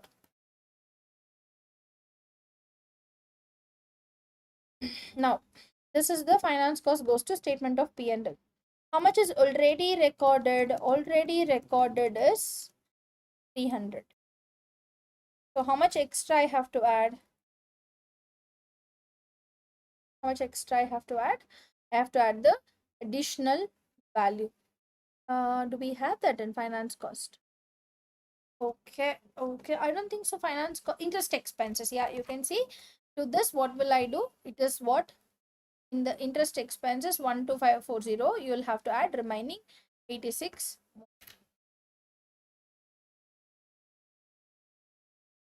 Correct. So you'll have to add the yet to be added shall be the remaining 86. Since we are not preparing financial position, I don't care about convertible loan notes. But since we are preparing another two parts, that is your statement of changes in equity. Guys, this will have an impact in statement of changes in equity, and this will have an impact in statement of P&L. So if you know these two, that should be more than enough. That is about your convertible loan notes working note. Please, if any questions are there, please drop it on the chat box as quick as possible.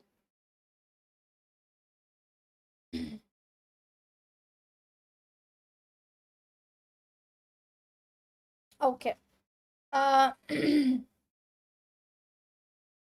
Coming to Samir. Okay, so what happens?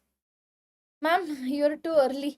Am I fast? I can go slow, but it'll take like 6 questions. Though you guys want to stay till 3 o'clock, I don't mind doing it, guys.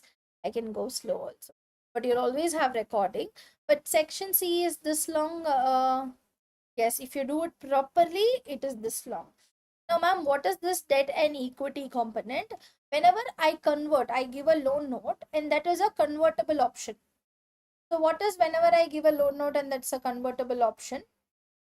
Yeah, इसका मतलब that you shall be able to get the loan notes, but you don't repay. Instead, there is a chance where the holders might get converted into shareholdings. So, us time what happens? Like you can't expect to have the whole value to be recognized as liability. It's your job to eliminate. I mean, split between two values. That is debt component and equity component.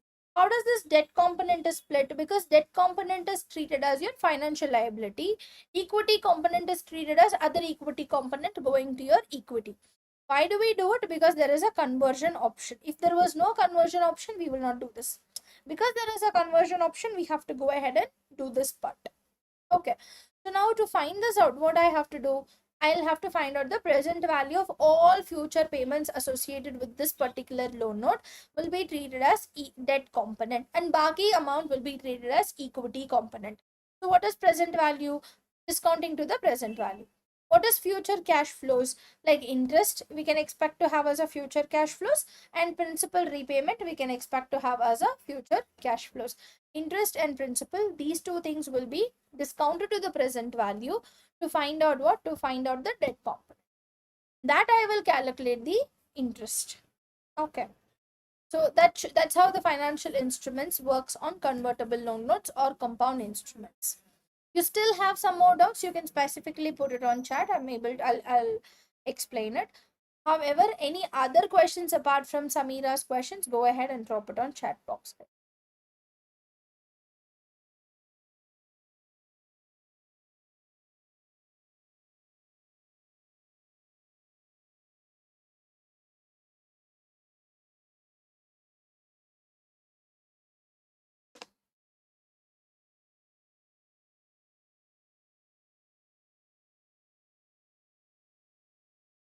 And please FM का भी important questions arrange.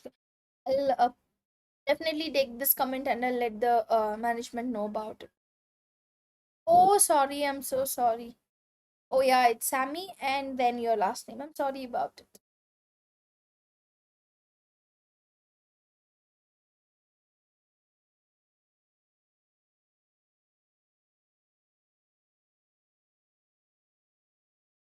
I hope we are done with the questions. We can move forward to the next adjustment, maybe.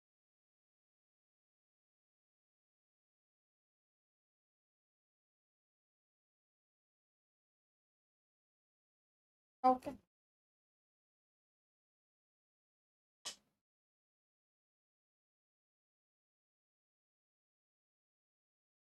Look at the next adjustment that we have.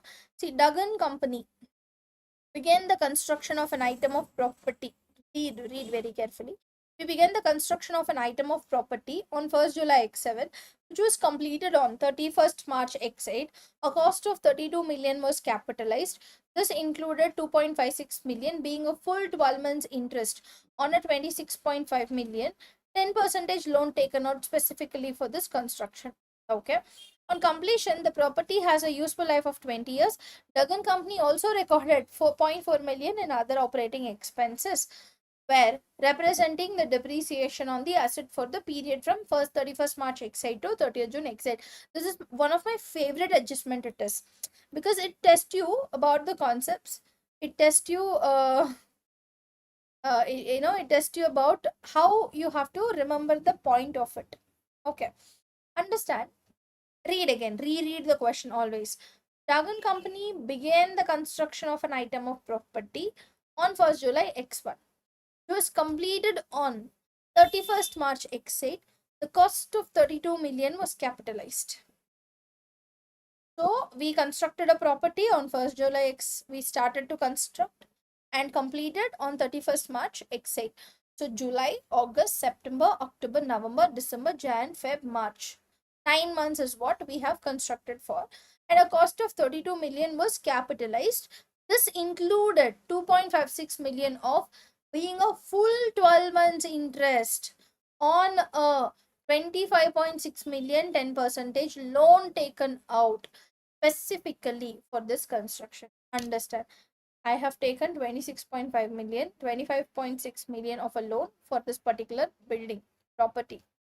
So I have to pay interest of 10%. So typically 2.56 million is my interest. In that 2.56 million, I should have capitalized only 9 months, because I started construction on 1st July, ended construction on 31st March X8. So 9 months ka jo bhi interest tha, that should have been recognized as cost. But what I have done, I have recognized the whole interest. Now, because of this, what do you think would have happened? I would have wrongly calculated depreciation, wrongly recognized interest. You have to go ahead and rectify it. That's it. Okay. So let's do the rectification part. Working note number 5. So what happens in working note number 5? Yeah. It's about borrowing cost.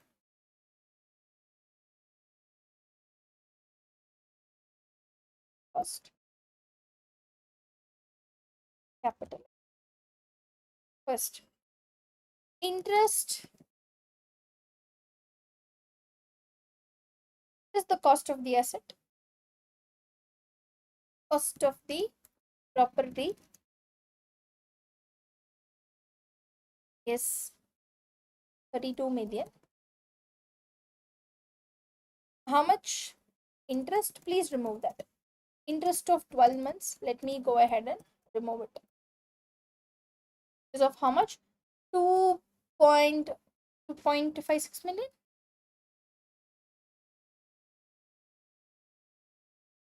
Yes, 25. Yeah, 2.56 million. That is 2,560,000. Let me go ahead and remove. If I remove, this is the cost without interest.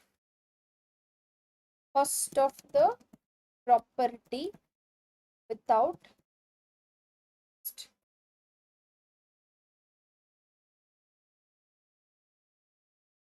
Now,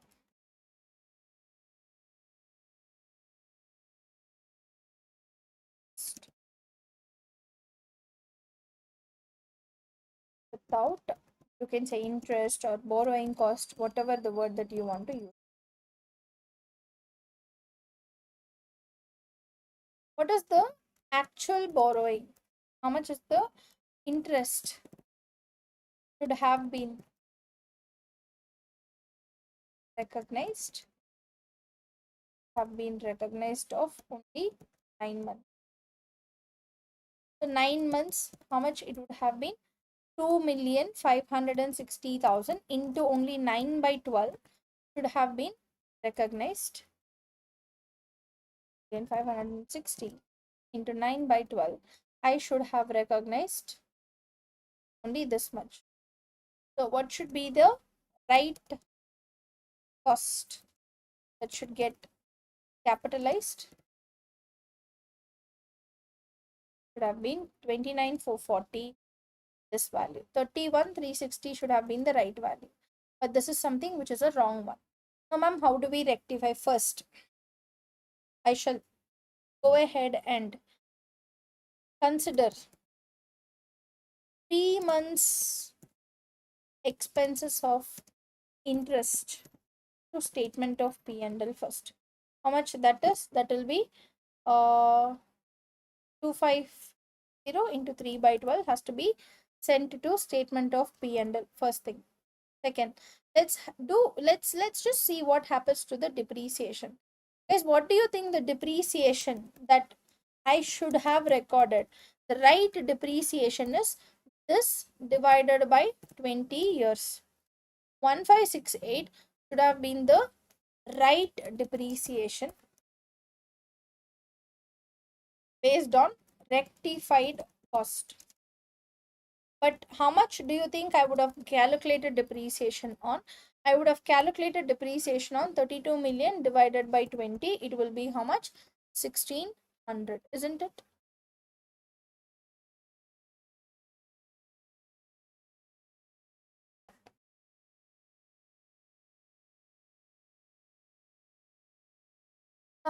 Okay. This multiplied with 3 by 12. And this also multiplied with 3 by 12, because we finished the construction on when? We finished the construction on 31st March X8. My year ending is 30th June X8. I have calculated. This is the wrong depreciation. How much is the adjustment required here? I should have recognized a depreciation of only 392, but I have recognized 400. I have to adjust the excess depreciation of 8,000 due to over capitalization of what? Over capitalization of borrowing cost. So now what are the things that you need to understand? You guys need to understand two things. One, I will go consider finance cost of 640 to my statement of P&L as additional expenses. Okay, excess depreciation of 8,000 should be credited back to statement of P&L as reduction in expenses. This is what I have to go ahead and do with working note number 5.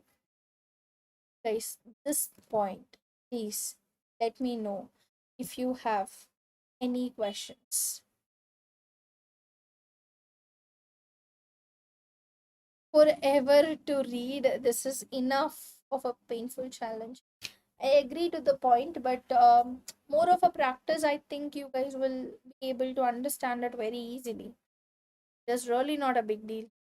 I feel it is really not.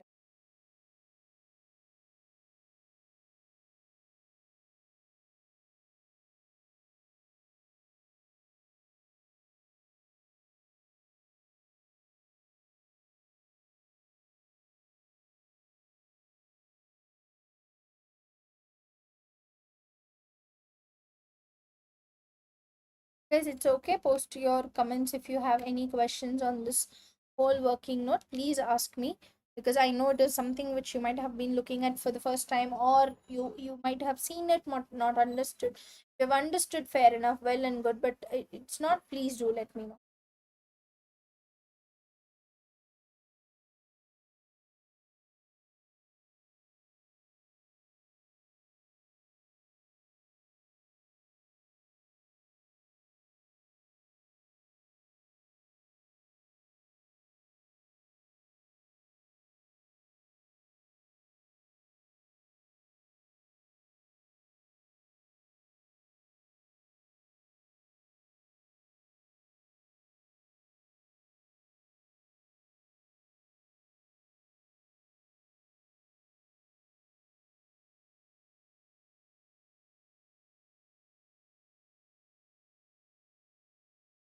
Okay, guys, I'm assuming there is no question. IAS 23 borrowing. Yes, Samir, you're right. Absolutely right.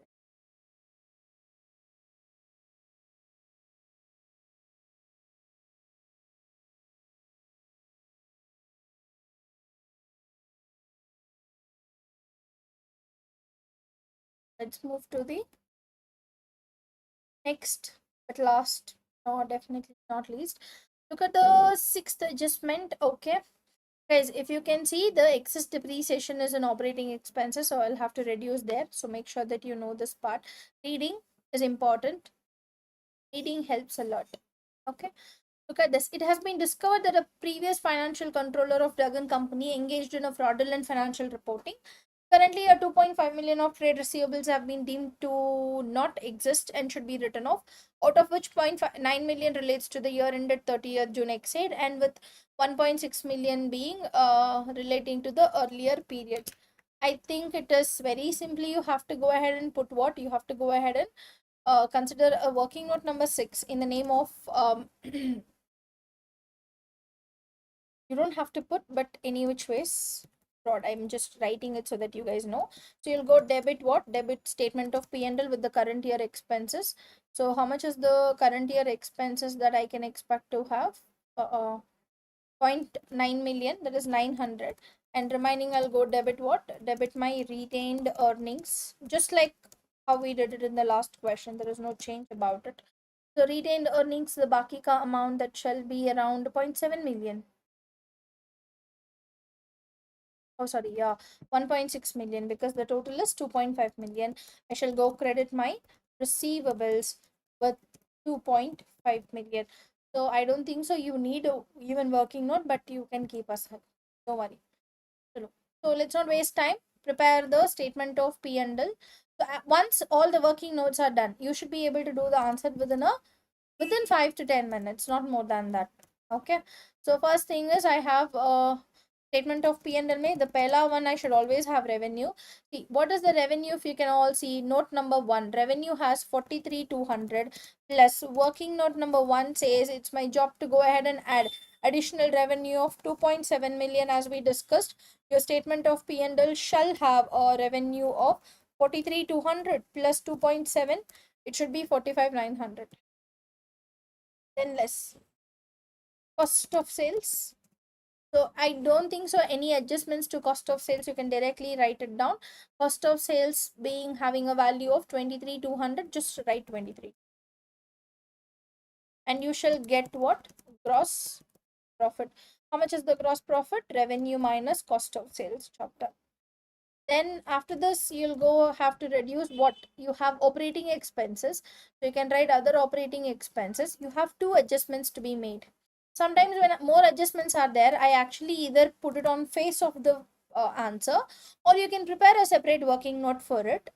It's either ways it works. So operating expenses, we have 13,520,000. So to this, first, what will I do?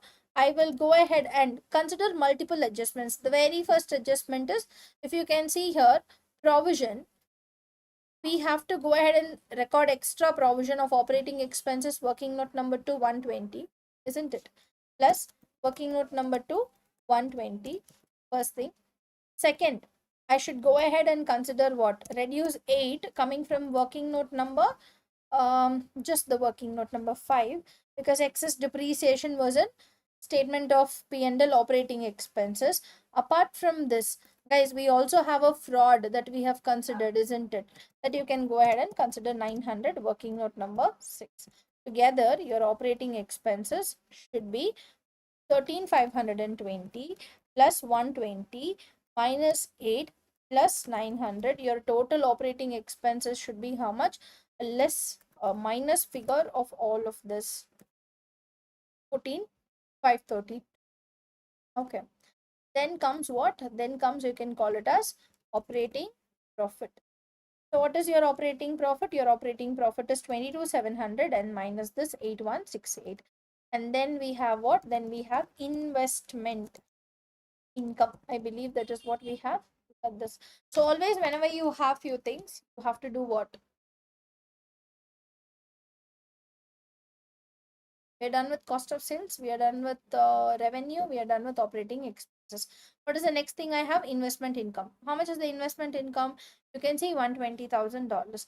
Is there any adjustment? No adjustment. That is also very, very simple. Yeah. And then we have what? Then we have interest expenses, which we have some adjustments to be made. Let me go write investment income first.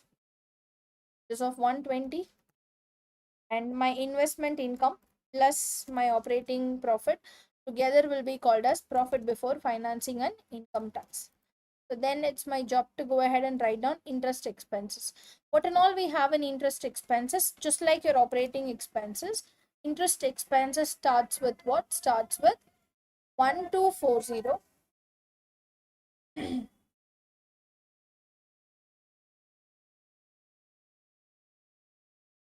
1240, and in working note number 246 is what I have to add. So 1240 plus 46 coming from working note number 2. Then anything else that we have, if you can see, 46, and plus if you can see here working note number 4, 86 is something that I have to go ahead and add, and working note number 5, 640. 86 coming from working note number 4 plus 640 coming from working note number 5. All of them together will be my interest expenses. That is of 1240 plus a 46, a plus 86, a plus of 640. Together my interest expenses. Right? Then comes your profit before income taxes. How much should be your profit before income taxes? It should be this minus this, 6362.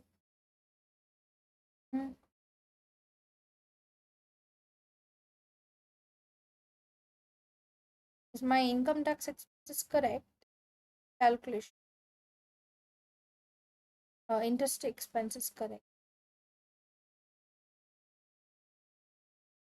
Oh yeah, I didn't add only 6276. After that, you can find out what. You can go ahead and write down income tax expenses. Guys, we already have written income tax expenses. Which working note? Working note number 31470 is my income tax expenses. Go write 1470. What do you think my good profit for the year should be? 486. 12 marks, guys. Please tell me any questions that you have in the requirement number.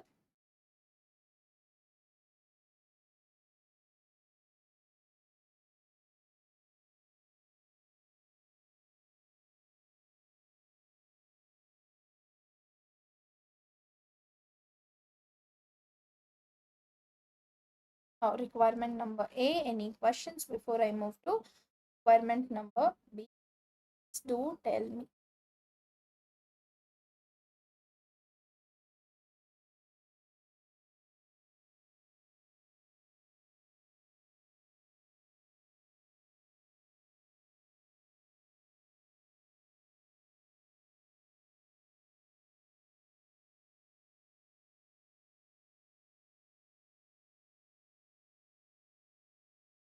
Sami, which part you want me to explain? Are you talking about working note number?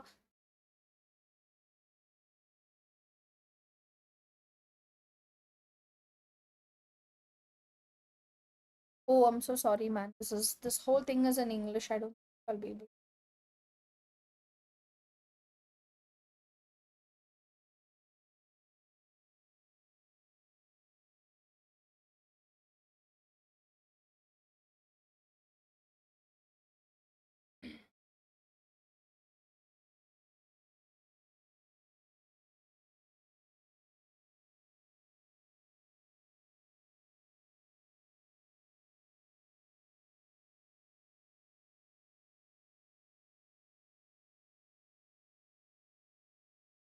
You, Sami, by any chance, are you talking about Working note number 5 part.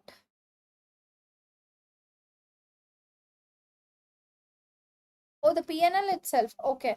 See, if you can see what is the requirement, the following extracts from the trial balance have been taken from the accounting records. So we have trial balance information. If you can see, there are few informations which is relevant to P&L, and you can also see the requirement is it about P&L. So what and all you need to know in P&L, we will have gross profit, that is revenue less cost of sales, and then we will have some operating expenses which we will reduce, then we will get operating profit. Then if any kind of investing activities, may if I get any investment income or dividend income or interest income, will come under investment income, which is investing category. After that, you have to go through the financing category, which is your interest expenses. Once after that, once for all reduce income tax, you shall get profit for the year. So now we have multiple adjustments which is affecting each one of the line. So where we have to make whichever adjustment else, like for example, in working note number 1, it was affecting revenue. I added revenue and I found out the whole revenue. You can see the trial balance. The trial balance has a revenue of 43,200, but I have not recorded 43,200 because my adjustment has 2.7 million to be added. I have recorded 45.9 million. Likewise, each adjustment has each line has a different adjustment, but we have separately calculated in all the relevant working notes. Yeah, so if you heard the prior working notes, then your life would have been little easy on this part.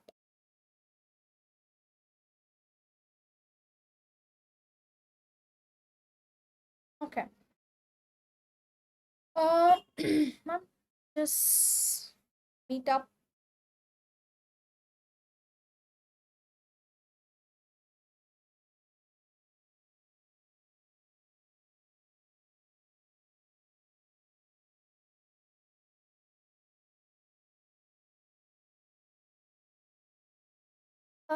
Okay. Yeah, I can check. Like you're talking about the organizing, teachers having a meetup and that form is not opening. Okay.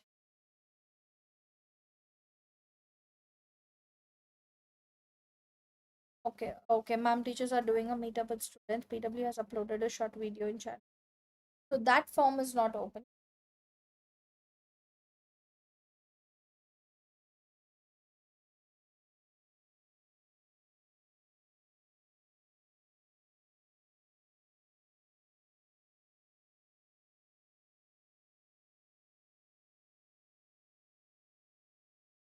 I shall have a word by then. Yeah, I'll have a word with them.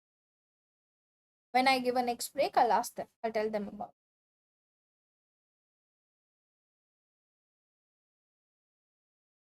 Okay. There's any questions on the P and L part? Let me know. As long as you know the adjustments, well and good. I'm moving towards the statement of changes in equity. This statement of changes in equity, you need to know what and all there. We have share capital, then we have share premium, and then we have retained earnings, then we have reserves and surplus. Then of course, just like in the previous question, we will also have to have one total column. You don't have to prepare financial position, but this has what, 5 marks? Yeah. So what is the value at 1st July X7? 1st July X7 had a share capital of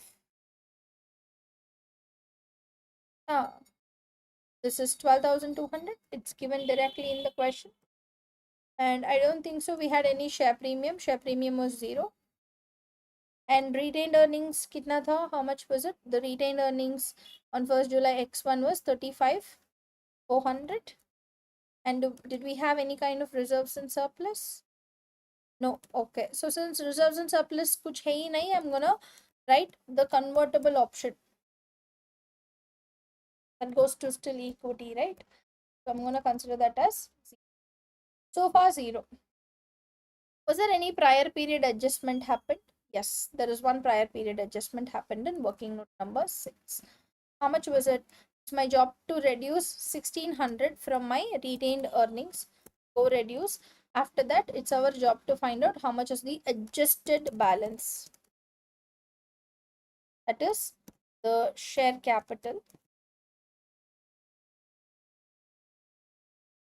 This is my adjusted balance. So my total equity value on day one was how much? Day one was 46,700. And then there's an adjustment of 600, 1600. We reduced 1600. It became, after adjusting, how much? 46. Now, after this, what we have done? We have done a share issue. Where is this given? Look at the last information. On 1st November X1, we issued 1.5 million shares at full market price of $2.2, and the proceeds were credited to suspense account. So we have done a share issue of how much? 1.5 million.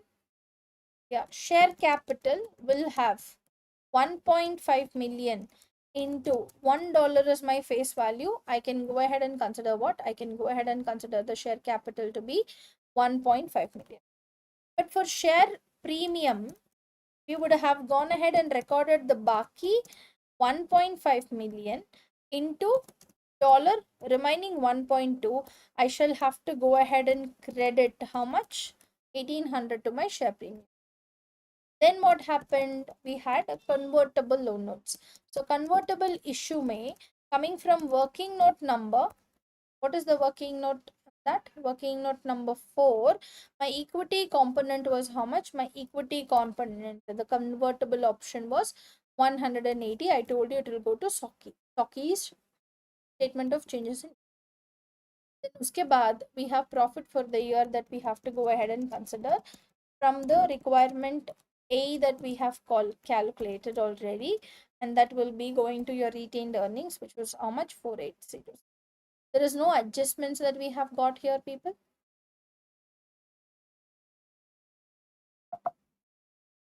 So what should be my value at 30th June X8? The total of everything. My share capital should be 12.2 million plus 1.5, 13.7 million. And my share premium should have been 1800. And my retained earnings should be 38,606. And my equity option to be 180,000. And my overall total equity shall be 286 value. So you do this, guys, you have what? You have 5 marks in your hand.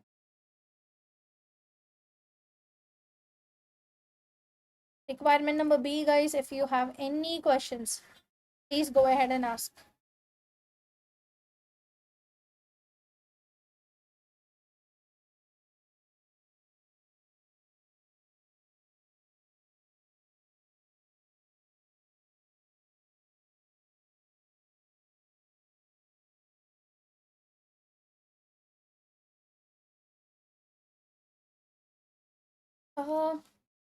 Sami, see, I'll tell you, in the exam now, this open book option will not be there with you. I get it, like AI plays a very important role for us. It helps a lot for us in answer writing and everything. अगर a interpretation होता तो I would have said like आराम से do it. Okay, but this is a conceptual based question, which is of where you should have known like all the relevant standards to solve a question like this. Right? Otherwise, you'll keep forgetting. So right now, going through and coming back is something that I wouldn't suggest.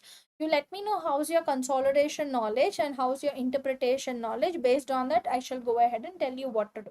Now, interpretation ke liye, single entity ke liye, you can just follow this question. And interpretation, I'll tell you exactly what you guys have to do, which we'll be doing at the last. So after this, I will not do two together. Ek, I'll do consolidation and then interpretation. Then one more consolidation, then one more interpretation. We'll do such something like that.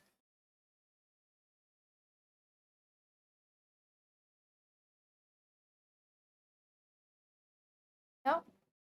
Okay. So I'll just finish the part C of this question so that we shall be able to continue the discussion, because YouTube may thoda sa the delay will happen, the lag will happen. Like I'll talk and you guys will get in only after 30 seconds or a minute. So meanwhile, just let's finish this off, the basic EPS that they are asking for. Because what is the basic EPS calculation that you do? How do you do? Basic EPS is calculated. The formula is going to be, I'll take the earnings, that is nothing but profit, divided by, I'll have to take the weighted average number of shares.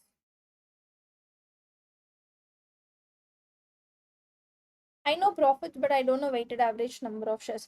So to calculate weighted average number of shares, there is a full share issue happened. See, on 1st July 20x7, what was the number of shares? The number of shares were 12,200. Correct. Yeah. But when did we go ahead and do a share issue? The share issue happened at a full market price. When? Full market price. On which date? It happened on 1st November 20x7. Correct. So how many shares we have issued? 1.5 million. So the share issue of 1.5 million made my total number of shares how much? Made my total number of shares 12.2 plus 1.5 together. So can I say I had 13.7 million total number of shares. Again, you have to go ahead and time a portion to get what? To get the weighted average number of shares. I had 12.2 million on July, August, September, October. 4 months I had what? 4 months I had 12.2 million shares, and remaining 8 months in my company we had around 13.7 million. Now the problem is I can't just calculate earnings throughout the year because few people were there at the beginning, few people were added at the later point. So what you have to do, you have to calculate the time apportionment of it, the weighted average. How do you do? 12,200 into 4 by 12 and 13,700 into 8 by 12.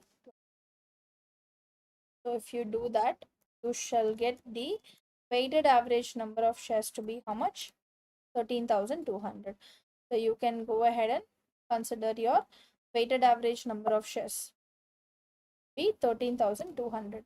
So with that you can calculate what is your EPS earnings, guys. Earnings were 4,806 in part 1, and your weighted average number of shares are this part 2. So together you can consider what? You can consider EPS equals to 4806 minus divided by this one. Your EPS shall be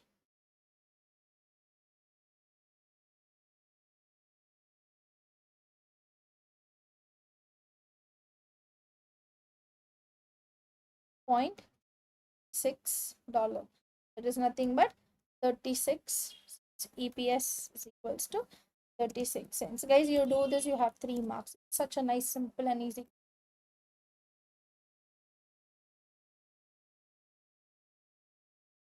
This is 3 marks.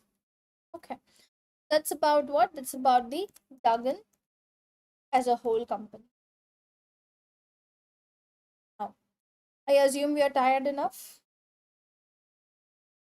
right? Yes. Okay, great. FA consolidation, good enough? Okay, Sami, that's more than enough. So let's do one thing. Let's have a quick, a short break, not a big break, because after that we shall come back and do consolidation, guys. So I want to do consolidation along with associate because basic consolidation is not something that I'm looking for. So I want to do consolidation along with associate. Okay, so consolidation may, like, let's get into a nice question that can come from, Study Hub itself. So you guys can take a quick, a short 7 minute or 6 minutes break. Come back by 12 o'clock exactly so that we shall be able to continue the session up forward. Okay. Any questions? Drop it on the chat box, please.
Okay.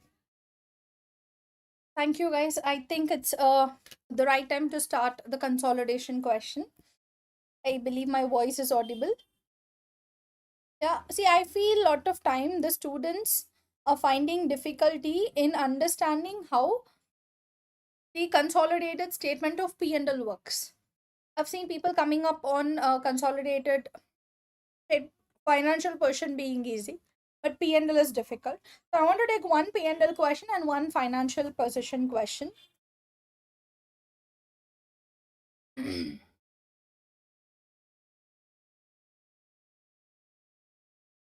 I'll eliminate this.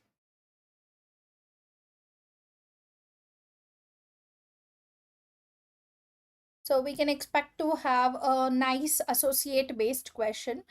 And let's start. Me paste the question. I'm gonna keep the basic question as like very, very simple. So there's a question called Patronic Company. It's on consolidated statement of financial position.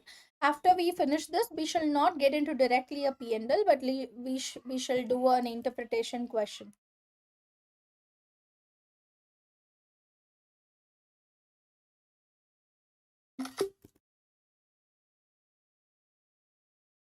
Yep. This is the overall question. So understand, always read the question twice before you solve. Either ways, this question is asking us to prepare what? This question is asking us to prepare. Always read from the requirement. It is asking us to prepare the consolidated P&L for the Patronic Group for the year ended. Assume that investment in no Acerbic company has been accounted for using the equity method since acquisition. No problem. 15 marks and 5 marks. Good 20 marks question. So starting from the beginning, all of you guys understand. Patronic Company on 1st August 20x5 purchased 18 million of a total 24 million equity shares in Sardonic Company. Who is this Sardonic? See, if I am acquiring 18 million of 24 million, that means I have a control on you. Sardonic Company will be treated as my subsidiary.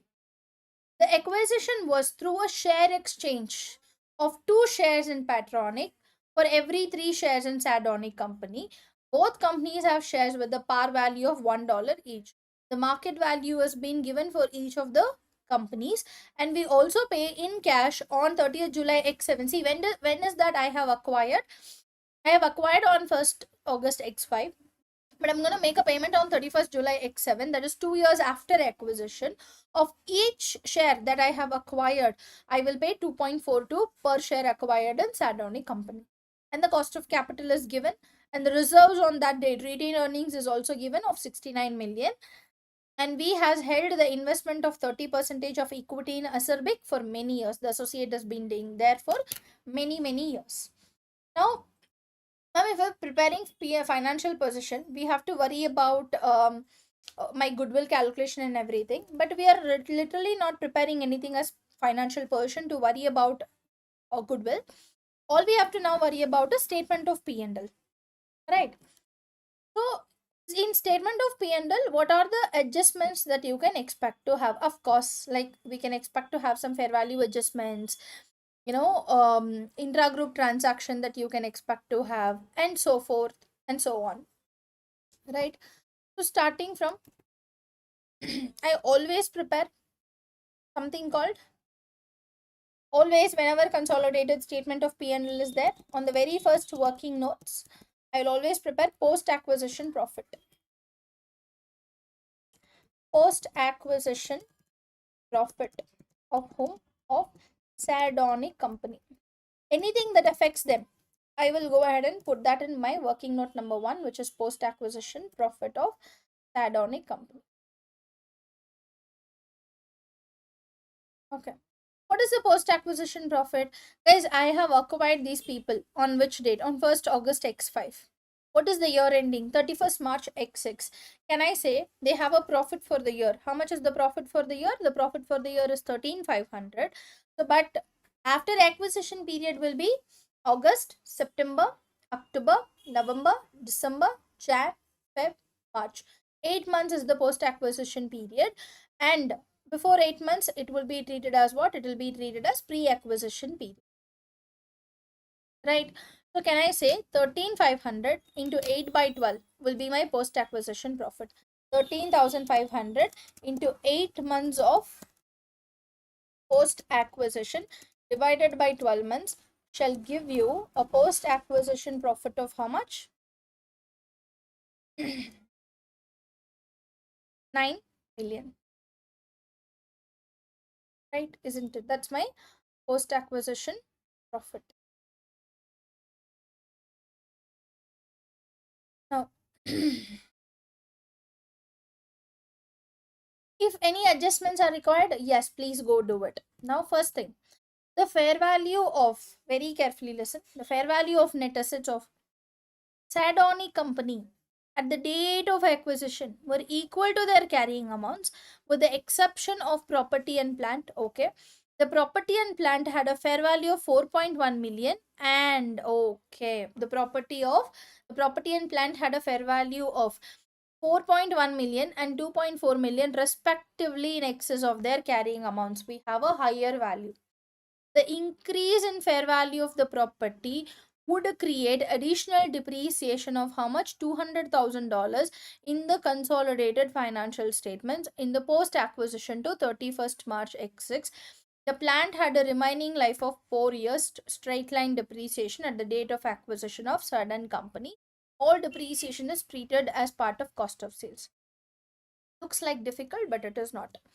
See, what is this fair values of the net assets? When we acquire, we might go ahead and less calculate the value of the asset. So whenever we acquire a subsidiary, the subsidiary value should always be there in a fair value.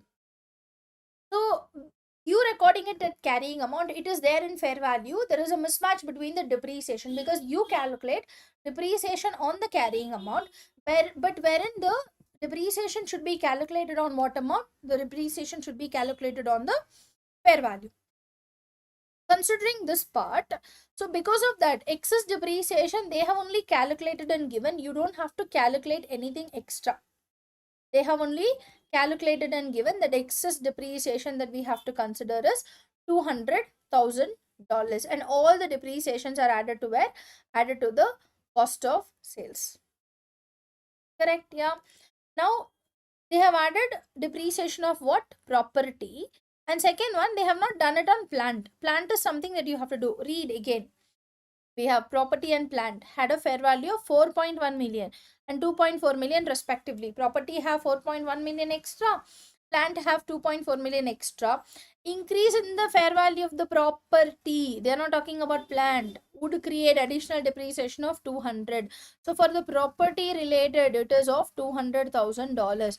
But what about plant? You have to calculate. How do you calculate that excess 2.4 million of fair value that divided by 4 years straight line multiplied with 8 by 12. Why? Because the post acquisition period is only 8 by 12 months. You would have had extra 400 depreciation here also. Now with this information, what will I do? Of course, this go gets added to where? Added to cost of sales, isn't it? So for that, I'm going to prepare simultaneously a second working note of group cost of sales.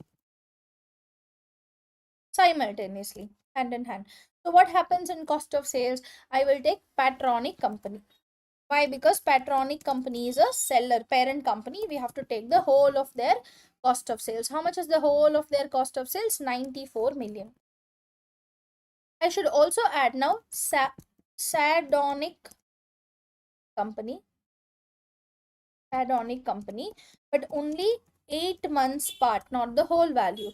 So how much is the 8 months part? If you guys can see, the 8 months part will be of cost of sales of 51 million of overall multiplied with 8 divided by 12. Yeah, it shall have a cost of sales of how much? 51 million into 8 divided by 12. That is 34 million. So far we are clear. Okay. Now I just told there is a depreciation that we have to go ahead and add because of the fair value adjustments. Property ka it is how much? Property ka it is of $200,000. And how much is it for the planned. Guys, before you come here, understand, if you're increasing the cost of sales, it will reduce the profit. But which company's profit is very important, because if it is affecting the subsidiary company's profit, it's your job to give that share to non-controlling interest as well. It is affecting the subsidiary company here. Hence, I go find out what is my fair value adjusted depreciation. That is of property के लिए $200,000 it will get reduced from post acquisition profit, and plant के लिए it is gonna be 2.4 million, with that date the remaining useful life being how much? That date remaining useful life being 4 years, but your post acquisition period is only 8 by 12 months. So अगर मैं ये करूँ, I'll have another depreciation of how much? 2.4 million divided by 4 into 8 upon 12, 400. ये दोनों मिलके will have an adjustment, will have a adjustment happening where? Happening in your cost of sales. Pura milke I have to add cost of sales 600. Why are you doing twice? Because see, the effect is only cost of sales. This is just my analyzation to understand what is the actual amount which goes to my non-controlling interest. You guys will get to know at the end, not now. Now till this part, till the first one, please let me know if you guys have any questions or doubts.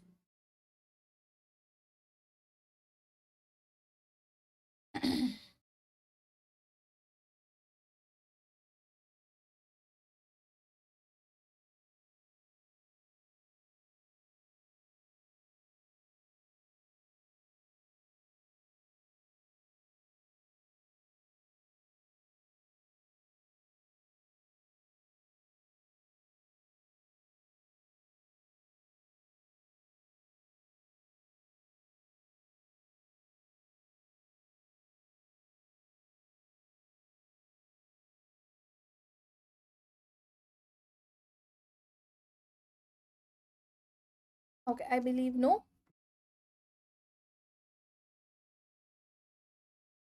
Let's move to the next bit. What is the next bit that we have? The next bit that we have is about no fair value adjustments were required on the acquisition of SLB company. We also have an associate, no problem. Oh, okay. The interest expense of Patroni company does not include the interest expenses related to the deferred consideration. Understood.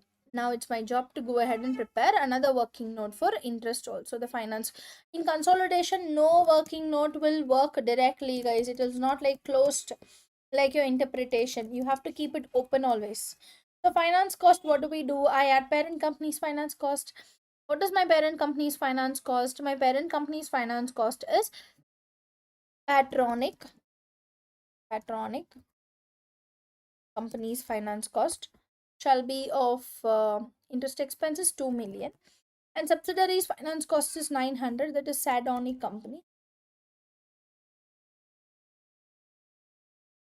That is of 900 into 8 by 12, because as you do this only 8 by 12 part, you'll get marks even for that. Trust me, half marks they'll give you. 8 by 12, 600 ka you have to go ahead and consider. Okay, so now finance cost related to deferred consideration. So now you guys need to understand what is the finance cost that you think I would have added. I should add finance cost of deferred consideration. First of all, how much I acquired? 18 million shares I acquired. Each share के लिए मैंने promise किया $2.42. Correct? Yeah. And multiplied with the discounting factor of how many years? Understand, it is 10% per annum. I have to pay after 2 years. So the discounting factor would be 0.826. That is of 2 years के लिए. Correct. 2 years. You can consider what? You can consider the discounting factor to be 0.826. So your discounting factor, if you consider, you shall be having a deferred consideration of how much? Deferred consideration of 18 million. This into 2.42 into discounting factor of 0.826. So your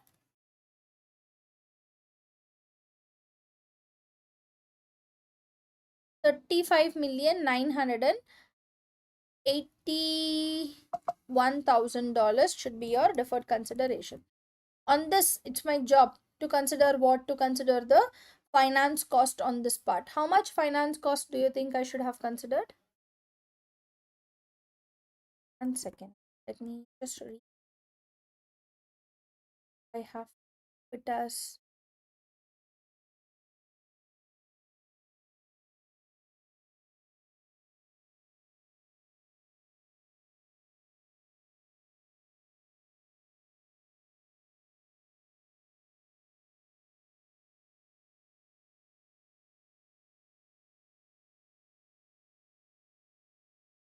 actually I think that is your deferred consideration. So 35,981 multiplied with 10 percentage into 8 by 12 should be your unwinding discounting part, because as a company it's your job to go ahead and consider this bit. Correct? No, you are the parent company, so you have to pay for them. So can I say approximately you can consider this is 2,399,000, guys. You can keep 2.4 million as your expenses, doesn't matter. Correct? That is my finance cost. What is my group finance cost that you can expect to have? Group finance cost that I can expect is the sum of all of this. Please tell me if you guys have any question on the finance cost bit.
Oh, I think my voice was still not well. Okay, guys, I'm reading it once again.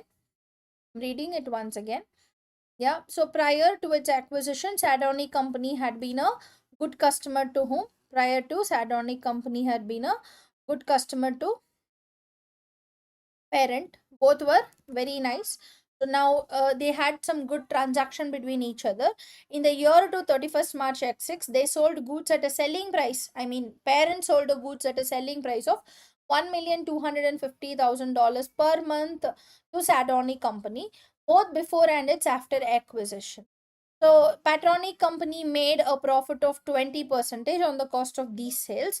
So 31st March X6, we still have 3 million of goods of these inventories are lying in the inventory which is acquired in the post-acquisition period. So now, even though the guys intra-group sale is supposed to be eliminated only after acquisition during consolidation, that means a post-acquisition period of 8 months into 120, that is 1,250,000, only 10 million has to be eliminated from two places, where intra group eliminated from group revenue and group cost of sales. So let me go right, less intra group purchases, which is of 10 million. हटा दिया मैंने. Then whatever is unsold goods, उसमें I can expect to have what? Provision for unrealized profit. What is it? There could be a chance where an additional profit could be there. So it's our job to go ahead and eliminate that. What is unsold goods? 3 million. Correct. This is the sales value to whom? Sales value to Patronic Company. So you have to eliminate profit. Now the eliminate profit part is of what? Eliminate profit part is based on what? Markup of 20%. What is markup of 20%? This people have marked it up. I mean, reading the lines are very, very important. So Patronic Company made a 20% on the cost of sales.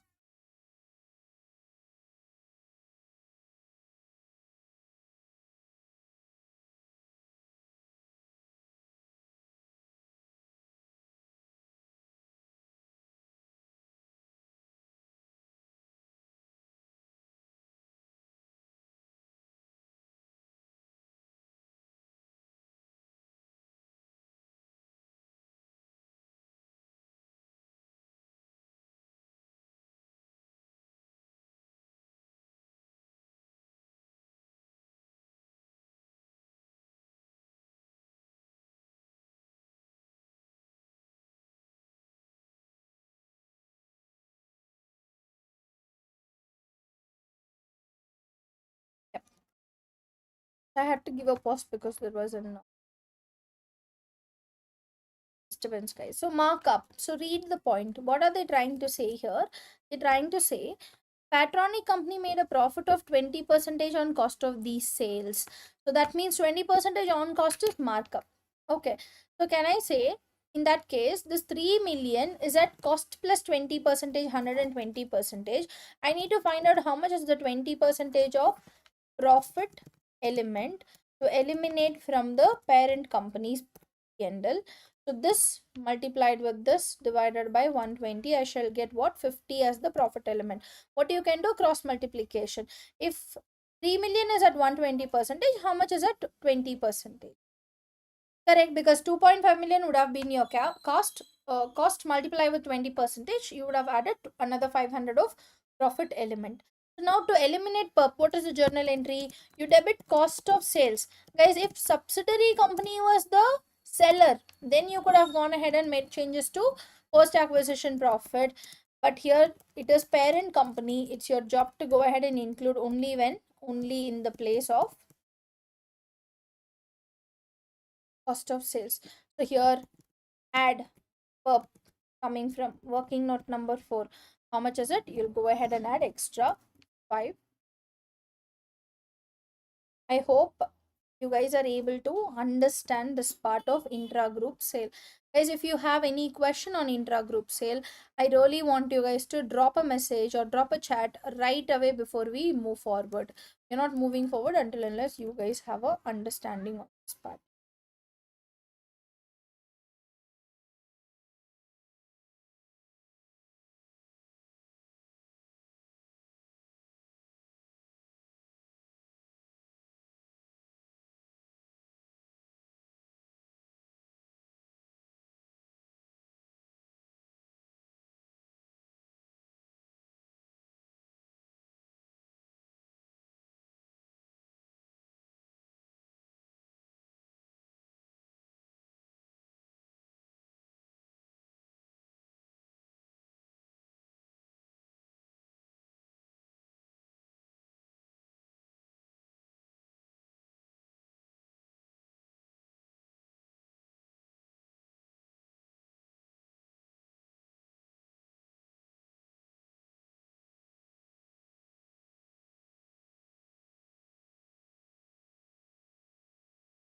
Okay, guys, I'm hoping no questions.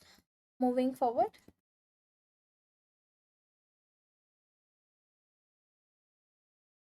Read the next information given here.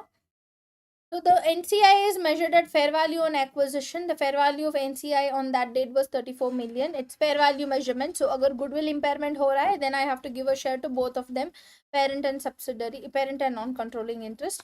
An impairment test on the goodwill of Sadnonic company conducted, and there is a written down value of 2 million, and there is nothing about SRB company. Because it's such a simple question, yeah. So here, first understand what is the post acquisition profit. Is in profit of Sardonic company, that is of 9 million minus 200 of minus 400 post acquisition 8.4. In that, NCI share of profit will be how much? Will be of how much percentage? You guys need to know the percentages. Why we need to know the percentage? Because out of 24 million, if somebody takes over 18 million, that means it's 75 percentage. Baki 25 percentage is NCI. Not only this, guys, we just don't give share, we should also give a share of goodwill impairment share. How much is it? Again, 2 million into 25 percentage. The NCI share shall be how much? 400. 18 to 2100. Total NCI share in the P&L for the year will be how much? For the year will be 2100 minus 400. This is the reason I told you guys to prepare this separate working note.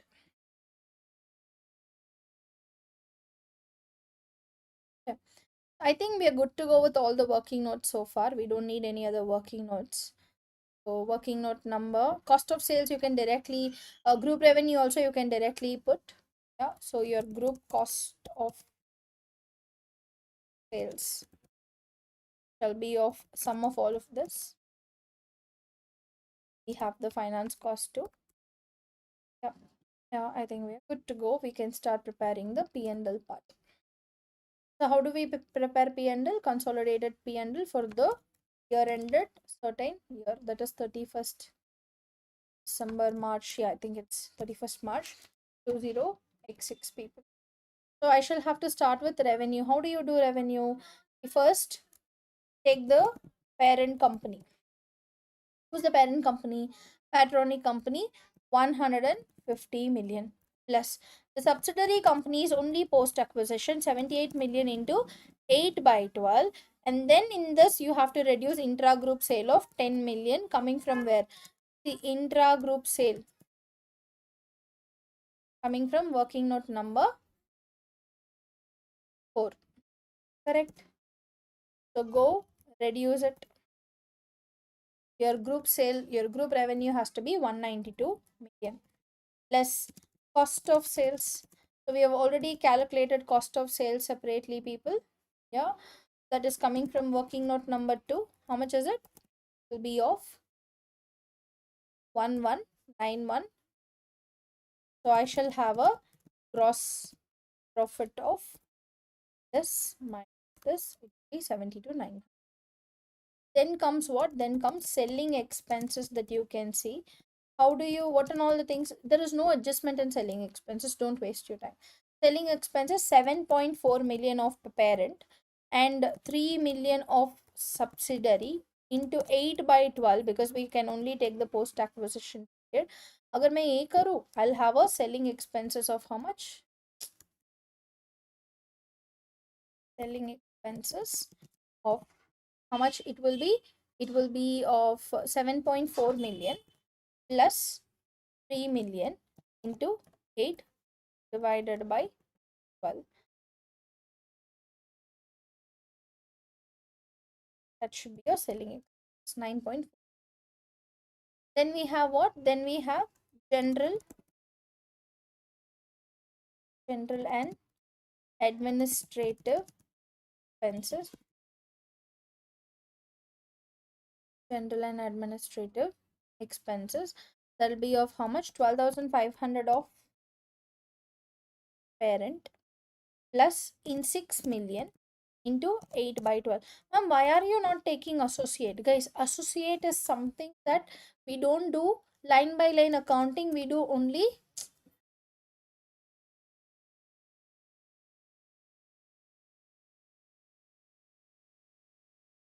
12,500 plus 6 million to 8 divided by 12. The associate is something that we do what? That we do? Oh, I thought it is 16,500. Correct. Then, guys, before I go to operating expenses, there is goodwill impairment, whichever affects.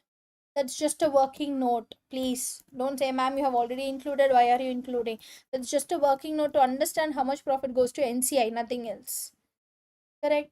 After this, I shall get what? I shall get goodwill. Goodwill impairment ke baad, I shall get what? I shall get operating profit. So operating profit will be of gross profit minus selling expenses minus general and administration, then goodwill impairment. So you shall have what? You shall have an operating profit of 45. Yeah. And then we have what? Then we have share of profit of associate. That's it. Nothing much you have in this question. Associate. How much is it? How much profit this Azerbaijan company has made? The profit for the period is 6 million. In 6 million, I will get 30% share. 6 million into 30% share. That's it. 1800. So after this, you shall find out what? You shall find out profit before financing and tax. That is 45 million plus 1800, 46,800. Yeah. Then we have interest expenses or finance cost, which we have already calculated and kept working note number 4. What is your group finance cost that we can expect to have, people? It is going to be 5 million, reduce 5. Yeah. Then comes profit before income taxes. Then comes profit before income taxes. That will be of 46,800 minus 5 million. That should be apparently 41,800. Then one last thing, you go reduce income tax expenses. That is again, how much is the parent company's income tax expenses? Parent company's income tax expenses are 10,400 plus subsidiary company 3,600 into 8 divided by 12.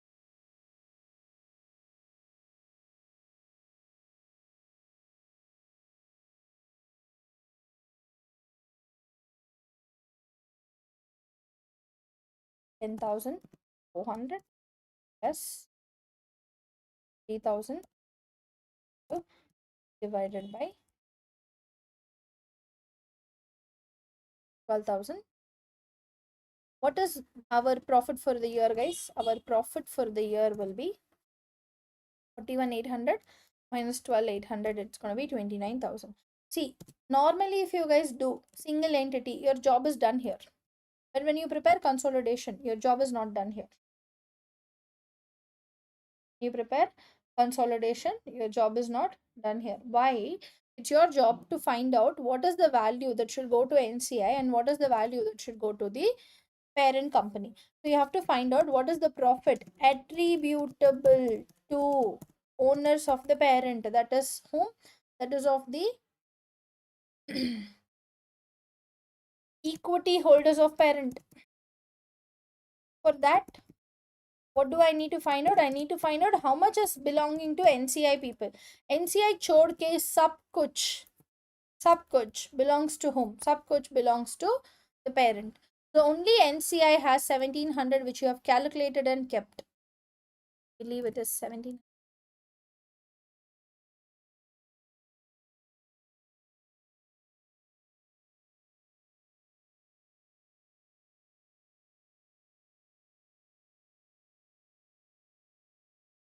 I believe it's 1600. So 1600 chod ke baki sub, all of the amount belongs to the parent only. So you go reduce and write. This should be your ideal answer for the 15 marks question. Very simple it is actually.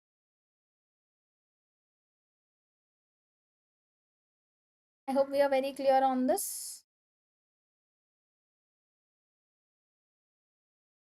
Okay. Let's look at the remaining 5 marks answer. What is the 5 marks answer that we have? See, at 31st March X6, the other equity share, 70% of an SRB company were owned by many separate investors. Shortly after this date, speculate a company unrelated to Patronic accumulated 60% in SRB, buying shares from the other shareholders. In May X6, a meeting of the board, the directors of SRB was held at which Patronic company lost its seats on SRB company's board. Explained with reasons the accounting treatment Patronic company should adopt for its investment in SRB when it prepares its financial statements for the 31st March X6. If that happens, guys, you need to understand an associate is defined by IAS 28 investment in associates and joint ventures. Right? There are several indicators to say whether there is a significant influence, but the most important one is having at least more than 20% voting and a board representation. This board representation is very important. So assume that investment in SRB company is represented as an associate and it was correctly accounted for. But however, from May 20x6 onwards, we even though we have 30 percentage, but you know, SRB company has become a subsidiary of other company where they have the control now. So it is very difficult to see as a Patronic company, I have a significant influence over SRB company. The fact that the Patronic company has lost its seats on SRB company's board seems to reinforce this point. That means in these kind of circumstances, we don't treat it as associate. We come back to financial instruments, investments like a financial asset part. So I have added the answer for it here.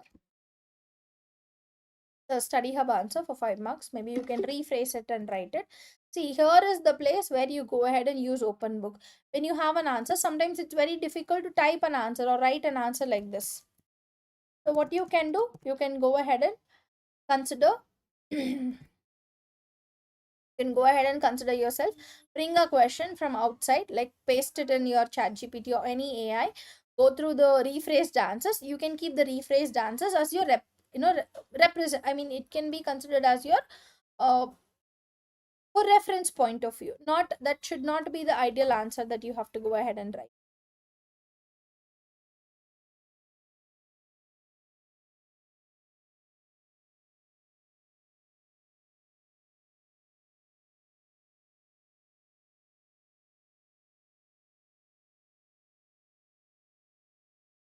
So we shall get into a proper interpretation question after this, guys. Yeah, if you don't have any questions, I'm moving forward. I'm keeping myself open for any questions. If you have any doubts you have for the next 3-4 minutes before I move to the newer question, please go ahead and let me know. Hoping and meanwhile, I'm just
Okay, I'm assuming there are no questions. I'm moving forward to the next one. Because it's one of the nice questions that I know, like interpretation ka.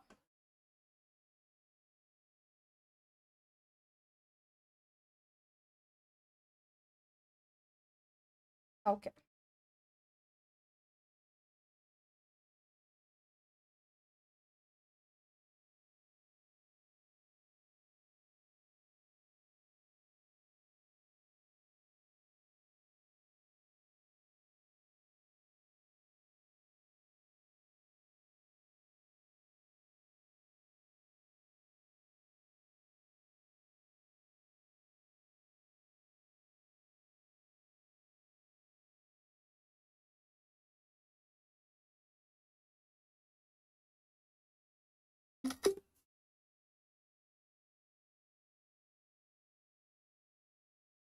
One of the good interpretation question.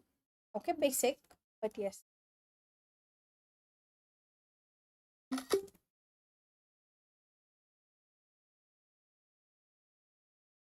Okay.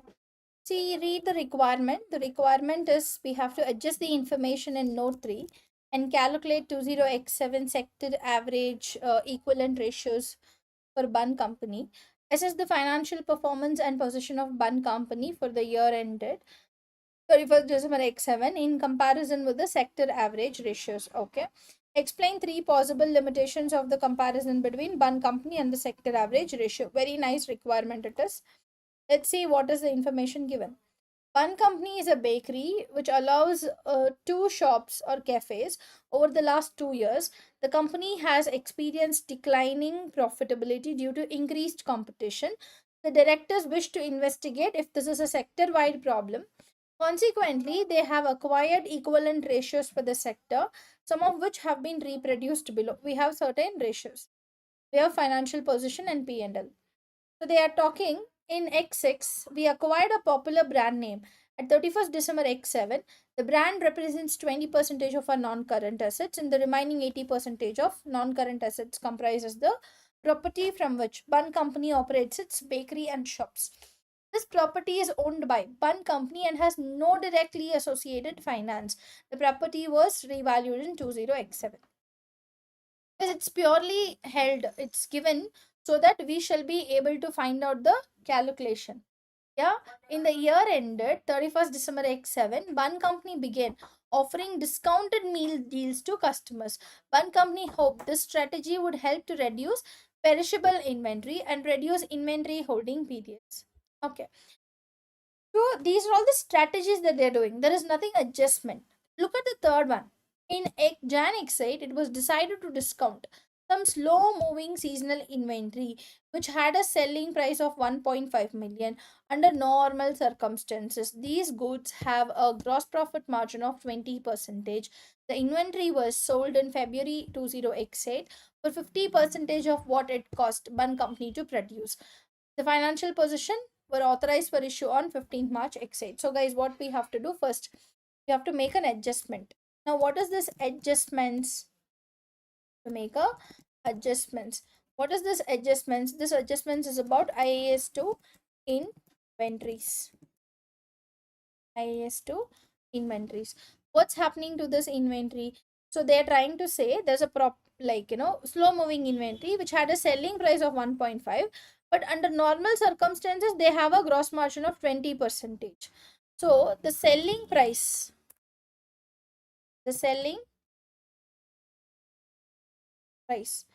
would be of how much? Selling price would be of 1.5 million.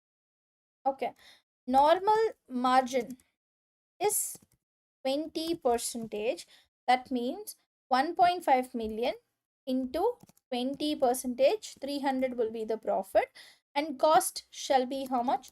Cost shall be 1.5 million minus 300 to 1.2 million. Okay, but we sold, that is NRV was 50 percentage of cost only. I sold it for only how much? I sold it for 1200 into 50 percentage, only 600. That means my inventory, which inventory? closing inventory should be reduced by 600. This is the adjustment that we have to do. Closing inventory should be reduced by 600. This is the adjustment I have to do. So if I reduce my closing inventory, this shall increase cost of sales. This shall increase cost of sales. So it increases cost of sales, it decreases your profit. Correct? What happens? Your gross profit will not be 30,800 anymore. Your gross profit will not be 30,800. It will be 30,800 minus the 600, because you reduce your closing inventory. It also reduces your profit. So your gross profit will be how much? 30,800 minus 600. It will be 30,200. Correct? How about your operating profit? Your operating profit margin will also be, you'll have to go find out your operating profit. Your operating, whichever ratio is relevant, only that we will consider.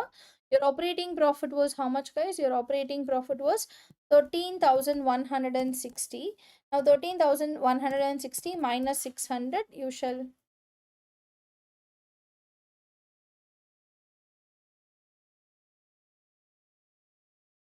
consider 12,560. Right? Yeah. Then you'll have what? Then you'll have, I think after that we don't have both are one and the same, PBIT and operating profit. So inventory value, inventory is 360. Understand what are the ratios, guys? They've calculated return on capital employed. So your capital equity reduces, operating asset turnover, inventory holding period. Okay, so your inventories for the calculation shall be not, how much is it inventory here? Inventory may 3960 hai. So you reduce 3960 minus 600. It shall be 30 minus 600. It shall be 3960 minus 600. Yeah. Then we have equity. See, equity normally how much is it? You guys can see equity is 32,880, but 32,880 minus 600, because the profit would have been reduced. So your equity will be 32,880 minus 600. Yeah. And your ROCE should have been 32,880. Yeah. Plus your non-current liability, how much? 14,400. I mean, not ROCE, return on capital employed. Usme bhi I'll go reduce minus 600. Capital. So you shall have a capital employed value of how much? 32,880 plus 14,400 minus, it will be 46,680. Yeah. And debt ka value is how much? Debt ka value is either 14,400. Anything else?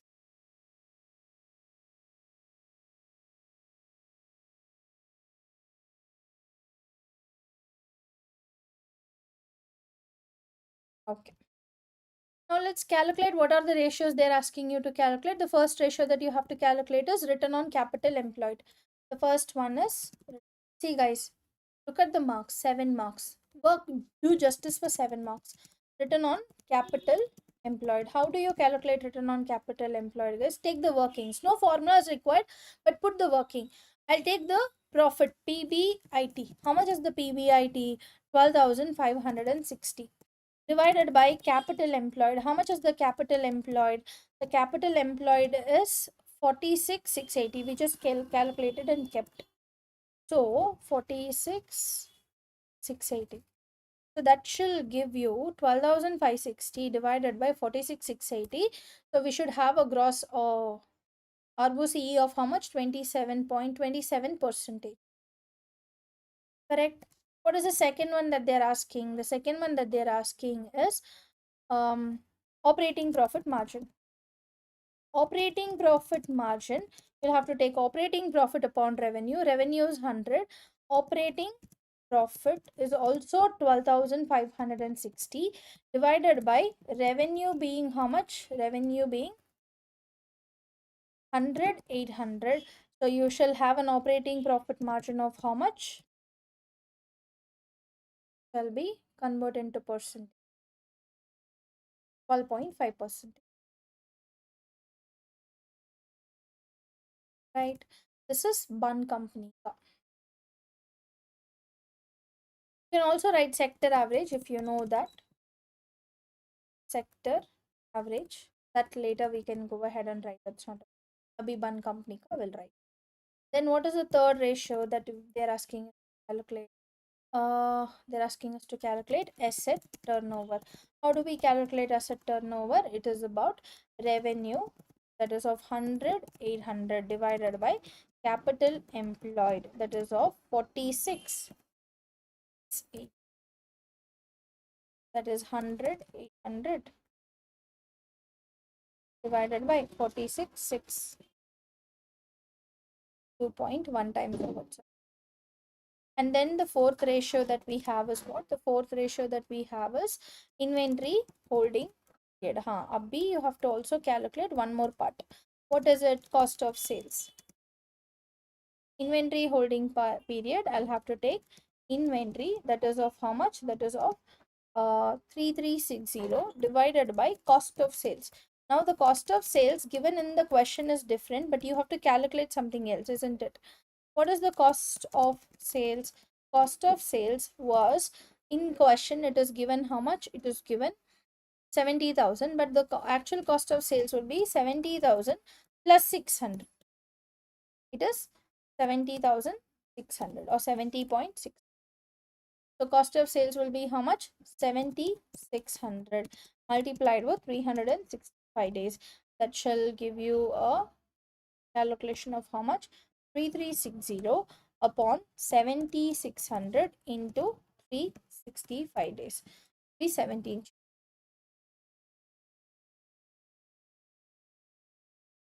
The turnover is also over. Then we have debt to equity. Fifth one is debt to, that is debt of how much? 14,400 divided by equity of how much? Equity of 32 to,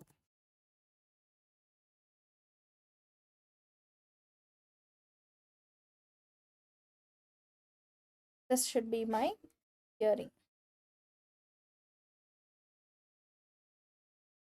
32 to 18, 14,400. So if I convert into percentage, 44.6. This is number of times, all days. Now this gives you 7 marks. Let's also write about the sector. It's given in the question, you don't have to separately write, but I'm just writing so that we know. The ROC is 18.6 percentage, and operating profit margin should be 8.6 percentage, and then this shall be 4 days, turnover 4 days, and gearing should be 80 percentage. This should be 2.0. This is about what? This is about the sector average, which is given in the question.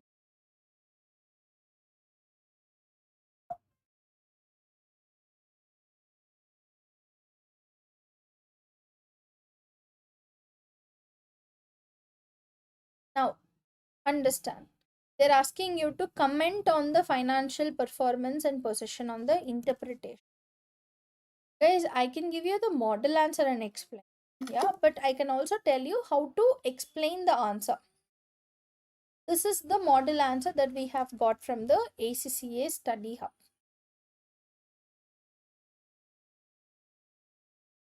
ACCA Study Hub. Okay. So, ma'am, how do we consider this? Start. Okay. Guys, you have to do interpretation, like how do you actually go ahead and criticize a movie? Nothing much in this.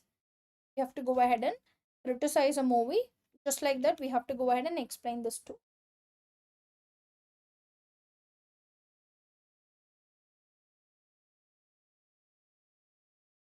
Okay, understand.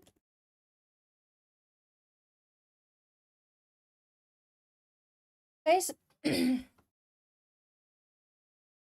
how one company is performing compared with the industry. Yeah, for example, it looks at profitability, it looks at financial position, it looks at inventory and everything, isn't it? So profitability is about ROC, how efficiently a company generates profit from money invested in the business. ROC is calculated based on operating profit. Now, if you see, one company performs far better than its competitor because you can see 31 percentage more efficient than sector. Ma'am, how do I say 31 percentage more efficient? You can see what you can do. You can take the difference between these two guys. Find out the percentage of income. Somewhere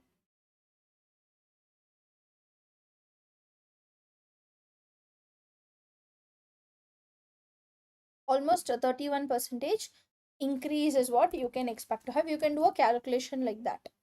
So one company has its revalued its property. So revaluation will increase your capital employed. So high capital employed will normally reduce your ROC. But if competitors did not revalue the property, the ratios are not fully comparable. Right? If revaluation surplus were removed, one company's ROC would actually be even higher than what it is. Why is this ROCE higher? ROCE is depends on two parts. One is asset turnover, other one is operating profit margin. Asset turnover talks about measures how efficiently an asset can generate sales. One company is equals to sector average, not the main reason for better performance. No. Second, one company has 12.5 percentage, but sector has 8.6 percentage, isn't it? Yeah, asset turnover में कुछ ज़्यादा फर्क तो नहीं है, but operating profit if you see, one company has 12.5 percentage and sector has 8.6 percentage. So one company earns more profit per dollar of sale. तो better cost control होगा या नहीं, बेटर लोअर ऑपरेटिंग एक्सपेंसेस हो सकता है या और else like own property, because they have given one hint here saying that they have all of them on its own property. That could be one reason, correct? Or else competitors may lease shops, they have high expenses, ये सब हो सकता है. But the strategy sessions like the meal deals, since margins are high, one company can actually reduce prices slightly, offer meal deals, it can increase sales volume, it can sell inventory faster, right? And then the inventory holding period. See, inventory holding period measures how long the inventory stays before it's being sold. One company 70 days and in sector is 4 days. The problem is inventory is perishable. Slow sales may cost waste. So the possible reason could be the prices are too high after brand acquisition. Like, we can recommend them to reduce the price to increase the overall turnover. You can take debt equity ratio. It measures the financial risk, the debt level. Like one company has a debt equity ratio of 44.6 percentage and sector average has 80 percentage. One company has lower financial risk because why because they own property, less borrowing needed, low interest payments. You see the borrowing analysis also, the interest rate is 10 percentage but your ROC is like 26.9 percentage. How do we know interest rate is 10 percentage? You can all see that we have only one bank loan of 10 percentage where ROC is more. Yeah, strong for profitability, high margins than industry, low financial risk. This is what typically the one company has done. You guys, what, how do you, I write an answer like this? Take this question guys, put it on AI, rephrase and get the answer, make notes of it. That's how you have to build your answer writing slowly. That is about what? That is about the requirement number B. Three possible limitations for requirement number C. What is this possible limitation in comparison with one company with business sector average? What is the problem in comparing these two information for us is what we have to tell. I have certain things. I don't know if it aligns with you guys. तो मुझे क्या problem है, like different accounting policies हो सकता है, because one company revalues the property, other में use historical cost, the ratios becomes very difficult to compare fairly. And ownership versus renting, one company owns shops, no rent expenses, high depreciation instead, but competitors may lease, which includes higher operating cost. Profit margin differs. Correct. Different accounting year ends. So sector, one maybe sector might have 30th June, one company might have 30th December. If business is seasonal, like Christmas, bakery sales and everything, like ratios may be distorted. Different ratio calculations, right? Company may calculate ratios differently. Gearing formulas alag ho sakta hai. Inventory can be used, calculated using purchases versus cost of sales. All of this can include in the sector, may not represent similar businesses. One has bakery plus cafe. Others may sell premium products, high margins, slow turnover. All of this can be a problem in explaining the interpretation. This will be the good question on a single, I mean, the basic interpretation. Yeah. So I think we shall go do another question on on the ratios. Then maybe we can go to consolidation, the last bit. But before that, guys, I think we deserve a break. We shall take a break of 15 good minutes and then come back and do the remaining two questions, and we can call it a day. Okay. So any questions, you guys can go ahead and put it on chat box. I'll come back and address the question. Or meanwhile, if I have anything, I shall go ahead and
Guys, my voice is audible.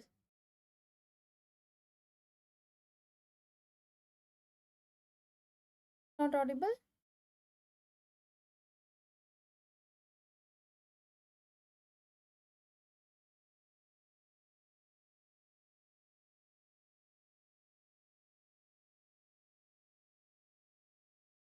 Should be audible now.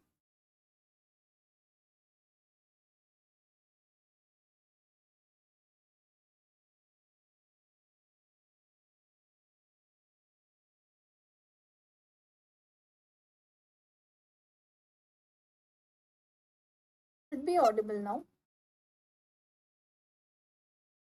Okay. Thank you. So what I was talking about sometimes ROCE, return on capital employed. See, ROCE has completely dropped. So from 13.82 percentage, it has gone to 8.9. Why do you think ROCE is misleading here? Profit includes sinker companies' losses. There is a disposal loss, goodwill impairment, right? But capital employed at year end does not include sinker company because it was sold. Capital and profit are measured on a different basis. So you can maybe calculate ROCE, adjusted ROCE, and you can make, what if this disposal was not there, then my profit would have been more, and you can compare the information and talk about it. Then comes the liquidity part. If you see, the current ratio has completely gone up. Maybe liquidity improved significantly compared to 20x8. Previously, it was 20x7 May. We had zero point 0.8. Now in x8, we have around 3.1. So maybe after selling sinker company, our position has completely improved. Group had net current liabilities, like, maybe they had riskier values. There are possible reasons like sinker company had probably more overdraft or payables. All the disposal maybe removed all of these problems, right? Then comes cash from disposal. Group received 20 million from selling sinker company. So this cash increased the current assets, right? Like this can be used to repay the debt. Bank loans and all is reduced by 50 million, and your debt equity is like completely gone down. The debt is completely reduced. The uncertain, we don't know sinker company has long term liabilities, but reduction may be due to disposal or debt repayment. It could be either ways, right? That's about this interpretation question. So, what the this call come? We shall expect to complete the last question today. That should be your last one, consolidation question. I want to do the financial position.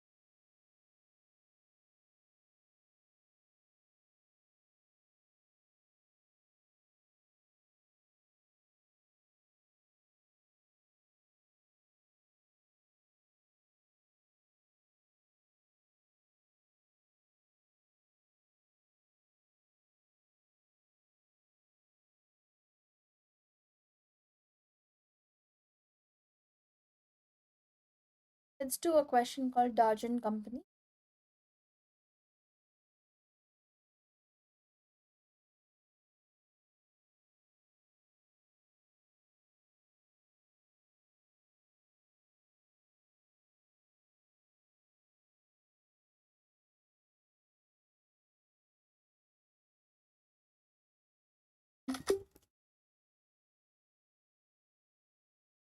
Yes, let's solve the last question for the day by taking a quick 2-3 minutes breather.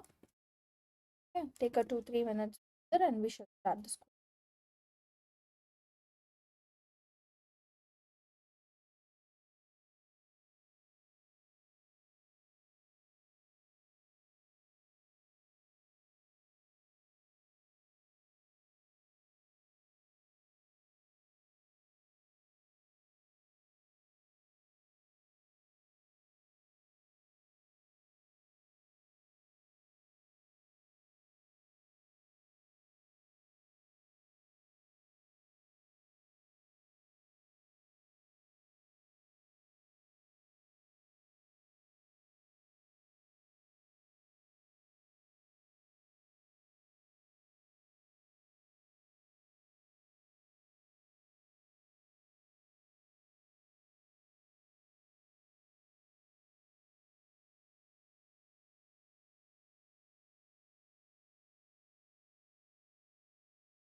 Okay, I hope my voice is very much audible. You're all set to do a final question of your important question.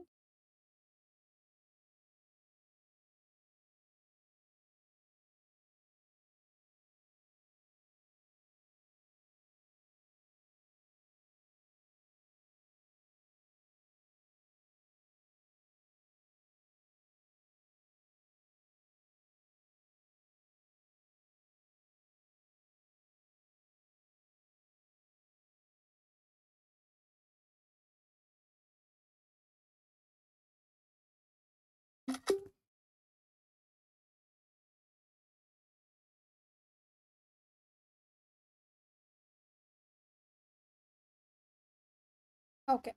So this question is asking us to prepare what? This question is asking us to prepare the consolidated statement of financial position, guys. So let's read from the first. On 1st Jan X6, the Darjan company acquired 75% of Lattery company's equity shares by means of share exchange of 2 shares in Darjan company for every 3 shares that we acquired in Lattery. So this question is about what? Acquisition. So whenever you have a consolidated statement of financial position, consider one thing. You should always have group structure in your plate. That is, on that date, further consideration was also issued to the shareholders of Lattery Company in a form of $100 8% loan note for every 100 shares acquired in Lattery Company. None of the purchase consideration nor the outstanding interest of the loan notes at 31st March X6 has yet been recorded by Darjan Company. At the date of acquisition, the share price of the Darjan Company and Lattery were given accordingly.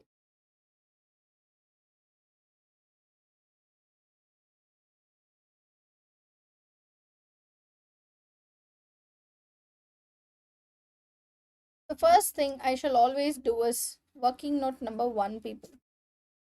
What is the working note number one? The working note number one, regarding your consolidated financial position, will always be group structure.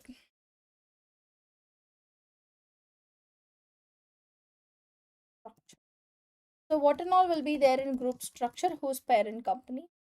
And what is the date of acquisition? What is the purchase of percentage of acquisition? And how much is the purchase consideration? Then what is the retained earnings net? And then who is the subsidiary? These are all the things you have to keep it in your mind. Who's the parent company here? Darjan Company is the parent company. What is the date of acquisition? It should be 1st January 2006. So now look at the year ending. What is the year ending? It is 31st March X6. So can I say it is mid-year acquisition? बोल सकते हैं. It is a mid-year acquisition, right?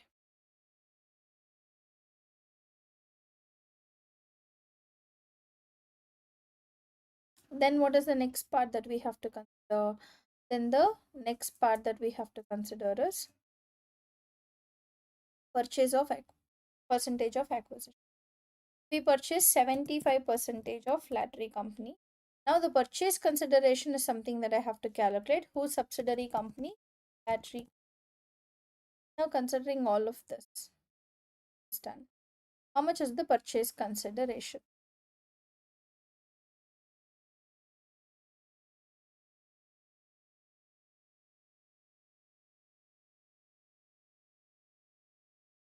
Purchase consideration is of two types. One, share exchange that we have. How does the share exchange works? Okay, I have acquired 75 percentage of Lattery company. You can see equity share capital of Lattery, it is 20 million. In that company we have 75 percentage. So every share that I have, that means I have acquired 15 million acquired. Correct. What am I doing? In exchange of 2 shares in Darjan for every 3 shares I acquired in Lattery. That means 15 million into 2 by 3 issued in which company? In Darjan company for A market value of how much? A market value of, they have given what is the price of Darjan company. It was $3.2 on that date. You have given shares worth of 3.2. So can I say your share exchange will be of how much?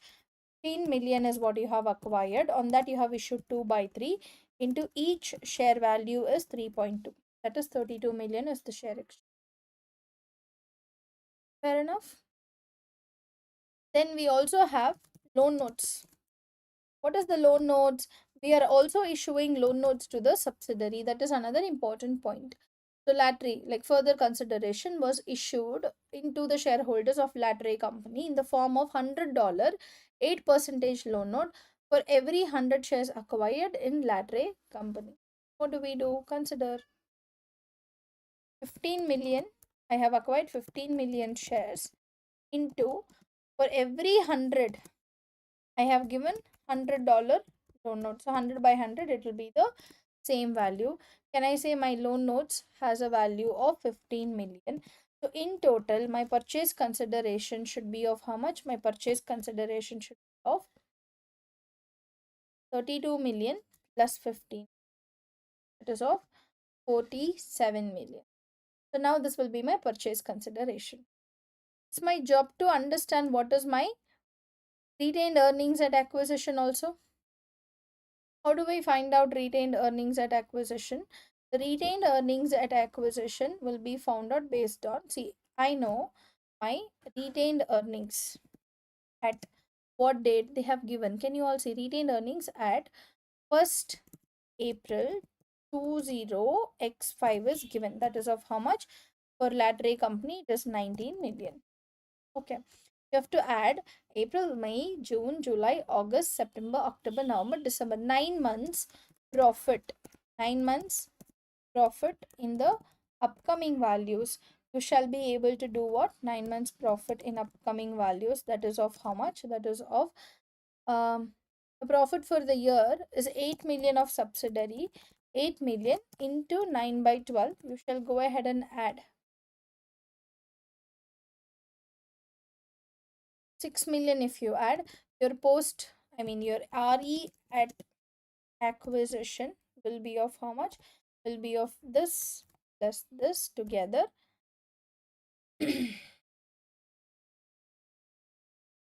25. That is my, fair enough. This should give you the entire group structure. One good question, one good working note. Next comes a very serious working note, that is fair value adjustment. However, read the next point. So none of the purchase consideration nor the outstanding interest on the loan notes at 31st March X6 has yet been recorded by Darjan company. At the date of acquisition, the share prices are given. Guys, that means, see, loan notes on 1st Jan 20x6 will be 15 million. But when you move to 31st March 20x6, you need to understand you have to do accrue interest. What is accruing interest? You have to add the interest part. The interest part shall be 15 million into 8% for the 3 by 12 months, because Jan, Feb, March, 3 months. So you will have to go ahead and consider 15 million into 8% into 3 by 12. 300 should be considered in where? Considered in consolidated statement of P&L and group retained earnings and consolidated statement of financial position as liability. Correct? This is something that we have to go ahead and do.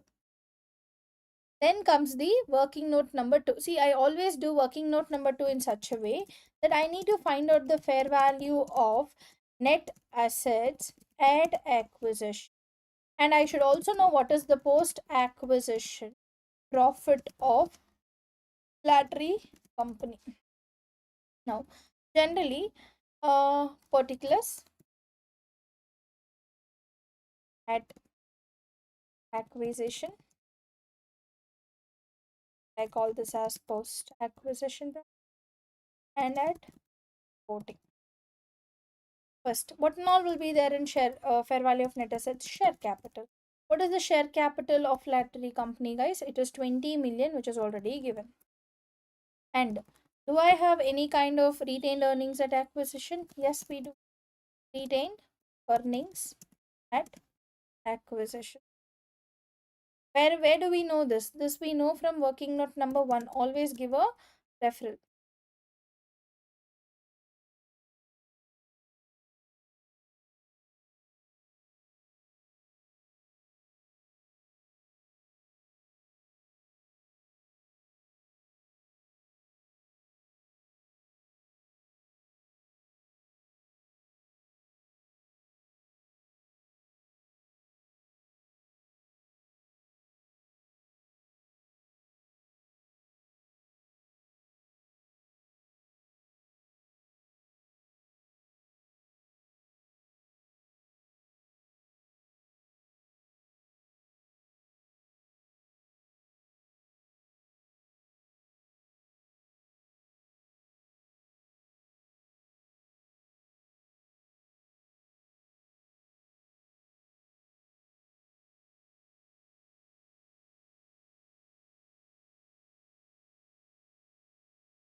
We know retained earnings at acquisition. Now read the next part, whatever it is given. At the date of acquisition, the fair values of latter companies' assets were equal to their carrying amounts. However, they operate a mine which must be decommissioned in 5 years' time. No provision has been made for these decommissioning cost by latter company. The present value of the decommissioning commission is estimated 4 million and it will be paid 5 years from the date of acquisition. Guys, it's really nice, but however, understand what is your post acquisition profit? That 3 months is the post acquisition profit. 8 million into 3 by 12. 2 million was the post acquisition profit. What are the fair value adjustments that we can expect to have? The fair value adjustments may. The first one is I have a license to, what is it? It's about you have to capitalize this also. Guys, remember IAS 37 provision. If you have a decommissioning cost, how do you record it? At the date of acquisition, the fair value, everything is fine, but we have an operates a mine which must be decommissioned in 5 years time. No provision has been made, so this provision shall go ahead and reduce what? Reduce provision for decommissioning, shall reduce your fair value adjustment by 4 million. But also you guys need to understand, for this I have to go ahead and unwind the discount. How much I have to unwind the discount? For 3 months period. One thing, correct, I have to unwind the discount for 3 months period at a cost of capital of how much? At a cost of capital being 8 percentage. So this will affect which company? Subsidiary company. So 4 million into 8 percentage into 3 by 12 is what I will have to go ahead and unwind the discount. 80. Your liability value would be 4 million plus 80 together. At the date of reporting, it should be how much? It should be 4080. Consolidated statement of financial position. The decommissioning provision, decommissioning provision will have how much value? Will have 4080. This is fair enough, correct. Now extra you have to add. Second, guys, you don't debit expenses by for creating a provision, rather you debit an asset. So remining ke liye you should also have an asset, isn't it? So this will go increase your fair value of net assets, but net impact to the zero. But unfortunately, apart from this, you also have something called depreciation that you have to calculate. Because if you capitalize this asset, you have to go ahead and calculate depreciate. Depreciation ke liye they have given that 5 years from the end of the date of acquisition is the amount that I will go ahead and make a payment. So iska matlab I'll have to go calculate depreciation in my post acquisition profit based on 5 years useful life. That is 4 million divided by 5, but again into 3 by 12, 200. So this 200 will, see, this also I will go ahead and reduce. It's an expense. Even this too is also an expense. In post acquisition profit, you can go ahead and reduce. Correct. So what is the value of asset should be added in consolidated statement of financial position? 4 million I would add. I would reduce with the depreciation of 200. 3.8 million is what I have to go ahead and add in my consolidated financial position reporting date. Guys, I hope till here we are clear. Please do tell me if you have any questions till now. This adjustment, I know this adjustment is something new to you guys, but you can let me know if you have any questions.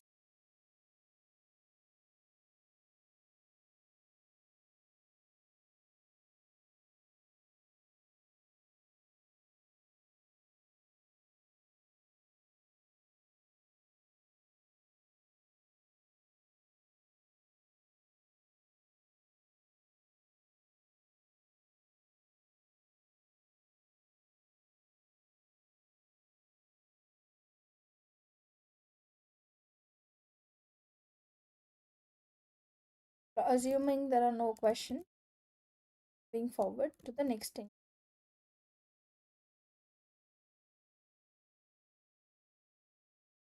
See, Darjan company has chosen to measure the NCI in lottery company fair value at the date of acquisition. For that, we can use the share price at the end. Okay. So I think we are good with post acquisition profit. I'm keeping it open, but I think we are good with fair value of net assets at acquisition. I think we are good with that. Sum of all of this shall give us the value of how much? 45 million. This can be used in the calculation. But however, I'm keeping the working note number 2 open. Yeah. Working note number 3, I will always calculate goodwill at acquisition, guys. Goodwill at acquisition के लिए क्या क्या चाहिए? You need purchase consideration. That is something that we know in working note number 1. That will be of how much? That will be of 47 million.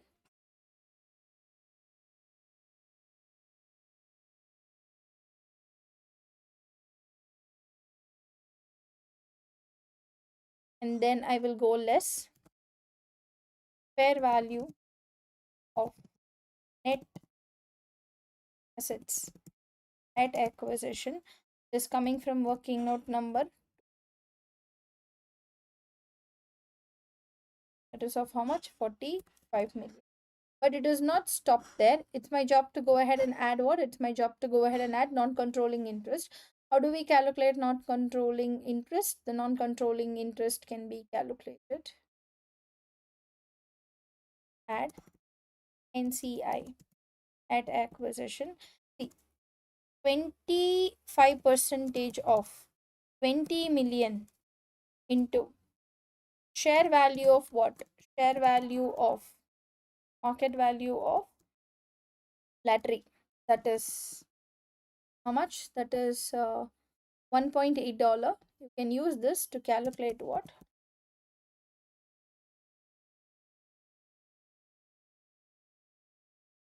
By doing this, you can add that to NCI.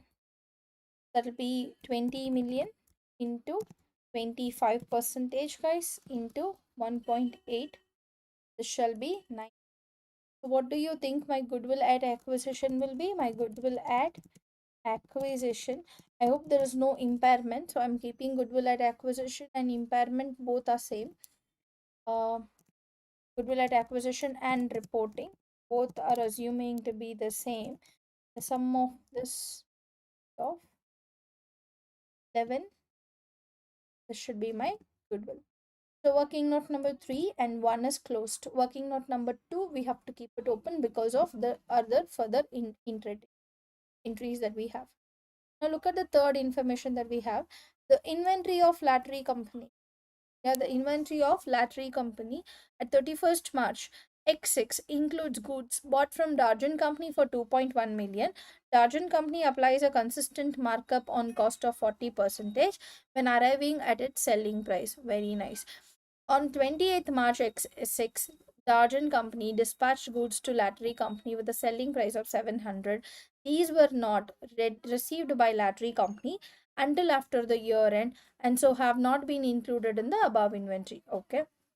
But if you see, 31st March X6, Darjan Company's records shows a receivable due from Lattery Company of 3 million. This deferred to the equivalent payable. Okay, now I understand that Lattery Company has not made any sale to go make an adjustment in the post acquisition profit.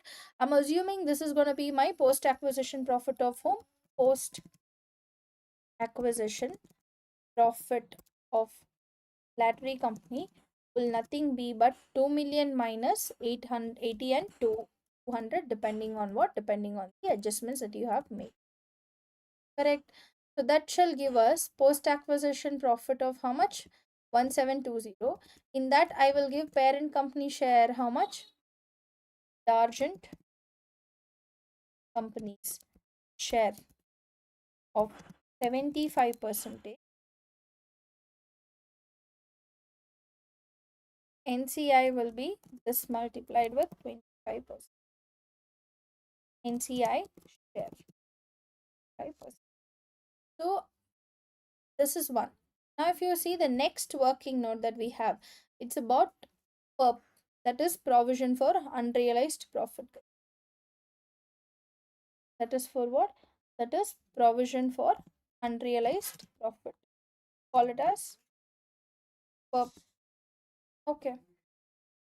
So how do we consider?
Okay.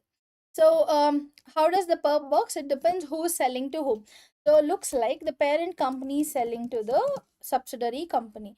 That means Darjan company sold to Lattery company, which we have unsold goods lying in our unsold goods lying in our inventory, has a value of how much, guys? If you can all see, it clearly says it is 2.1 million. I hope my voice is audible. Yeah, okay. So it is at 2.1 million.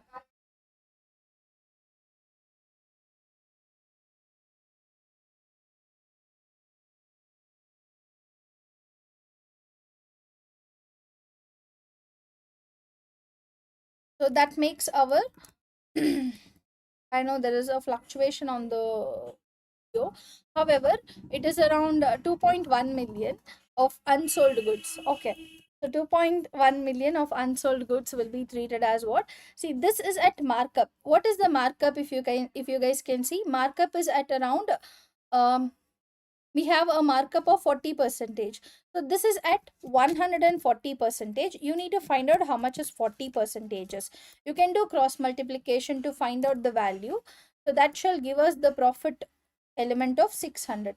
what do? You have to go debit, guys, cost of sales. Now we are not preparing consolidated P&L. It's your job to understand which company's profit it gets affected. It will affect your parent company, because parent company is the one who's selling. So you have to go debit your group retained earnings, and you shall go ahead and credit what? Credit group inventory. So this is what we do for $600,000. This is basic pub, but it is not stopped here. You also have another working note called intra-group balances. So what do we call this intra-group balances as? See, they are trying to say very clearly that Darjan company shows a receivable due to Lattery company of 3 million, but this differed into the equivalent payable in Lattery company's records due to the goods in transit. Okay, so that means what is the goods in transit? 700. So can I say Darjan company has a receivables of 3 million, but Lattery company does not have this because of what? Largen company has a receivables of 3 million, but Lattery company should not have this because they wouldn't have recorded the inventory that is dispatched by them. So can I say Lattery company, the subsidiary company, will have only 3 million minus 700, 2.3 million as payables, because due to 700 in goods in transit, 700 of goods, 700 goods in transit. So what you have to assume? You have to assume goods have been received. If you assume goods have been received, Lattery company shall pass the journal entry debit inventory with 700, credit payables with 700. If they do it, now both of the receivables and payables are 3 million. Both the receivables and payables are 3 million, and you can't have intra-group revenues, you can't have intra-group balances, which should be eliminated from consolidated statement of financial position. ये तो ठीक है, but the problem here is you need to understand the purpose not limited to here. The goods in transit will also have what? This will also have perp because it will be unsold in nature. Correct. If this is the case, 700 will be at what percentage? 700 will be at 140 percentage. You shall have to find out how much is the 40 percentage value. Do the same calculation, cross multiplication, 700 into 40 upon 140. So the perp is not just what? The perp is not just 600. The perp is 600 plus 200. Can I say the total perp will be how much, guys? The total perp will be 800. Yeah, so this is what the overall journal entry that I have to pass in working note number 4 and 5. This is a tricky working note. I have explained any which ways. Please do let me know if you guys have any questions or doubts on that part. Assuming nothing.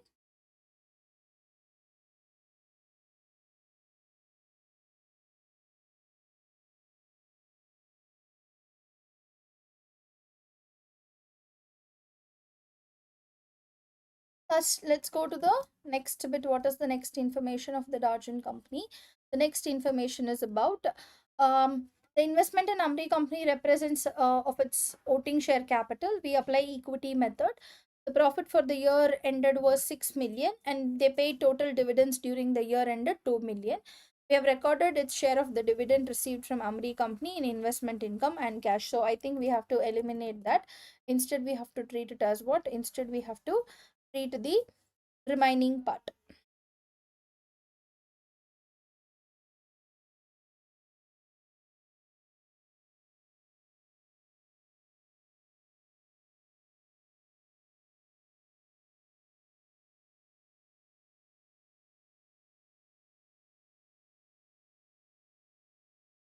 Let's go prepare. I think let's go prepare working note number 6, group retained earnings and non-controlling interest.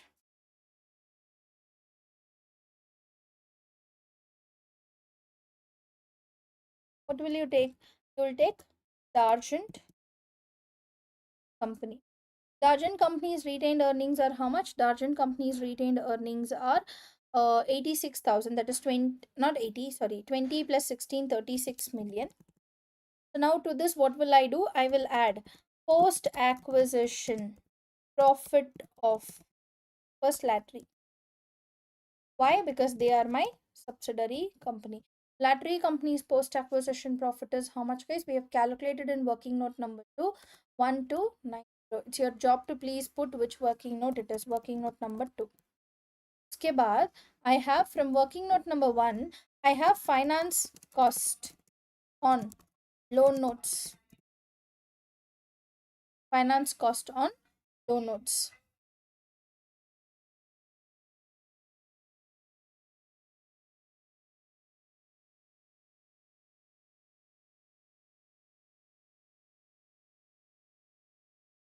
You guys see that is 300 bucks. I'll have to go reduce it here.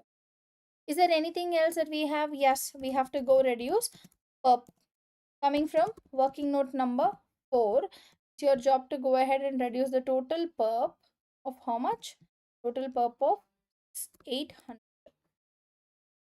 Yeah. What else we have? We have, apart from that, we also have perp. We are done. Yes, this is all done.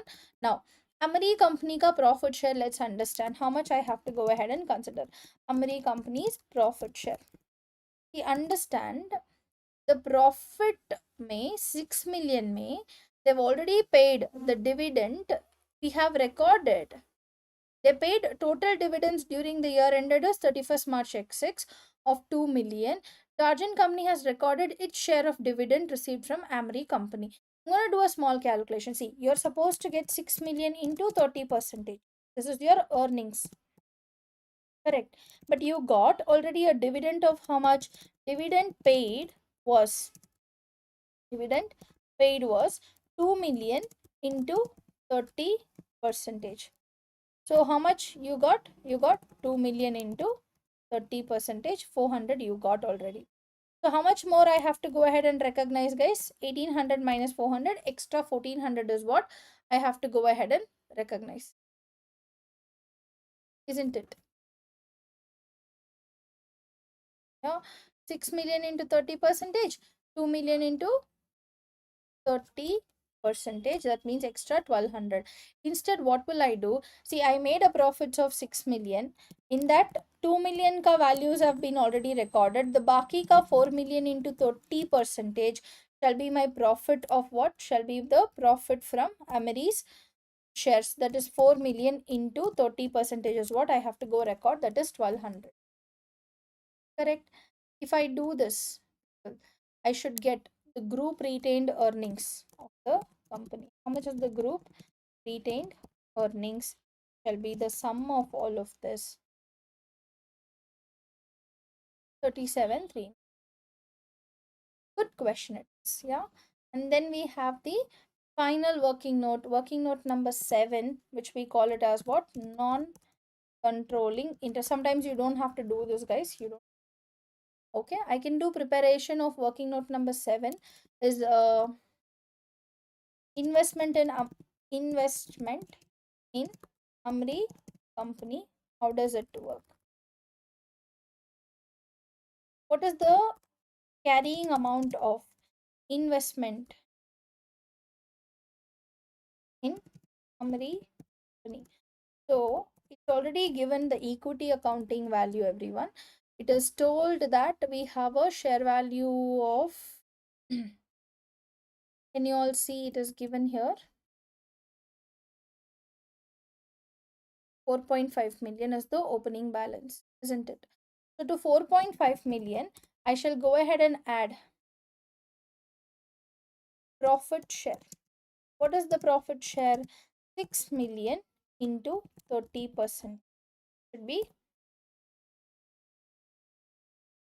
this, and reduce the dividend part. Why reducing the dividend part? Because you have to always record the remaining, the balance one. Dividend is something that you're not supposed to record it. So if you go reduce the dividend part, less dividend received.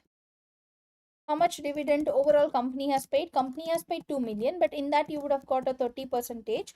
That means you'll have to go reduce 2 million into 30 percentage, 600.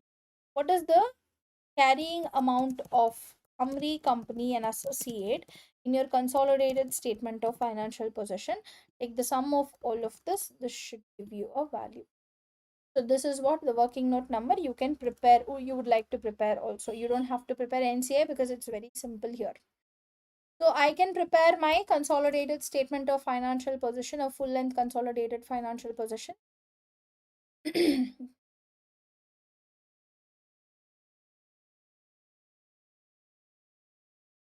Start from assets. Under assets, non-current assets. I'm going to write each and everything that I know. So we have property, plant and equipment. Look at this. Go make adjustments here. Parent company has a property, plant and equipment of 75,200. Ladry company has 31,500. To this we have fair value adjustment of asset being remining from working capital. Working note number 2. I told you how much we have to consider. That is of how much? That is of 3.8 million. Your total property, plant and equipment shall be 75,200. Shall be 75,200 plus 31,500 plus working note number 2, 3,800, 110, 50. Then goodwill at reporting coming from working note number 3. How much is it? Just calculated and kept here, 11 million. Then what is the investment in associate part? Working note number 7. Just now we have calculated, has a value of 5.7 million. Right? So this is about current assets. Now I'll go to this is about non-current asset. I'll go to current assets. Listen carefully, very carefully.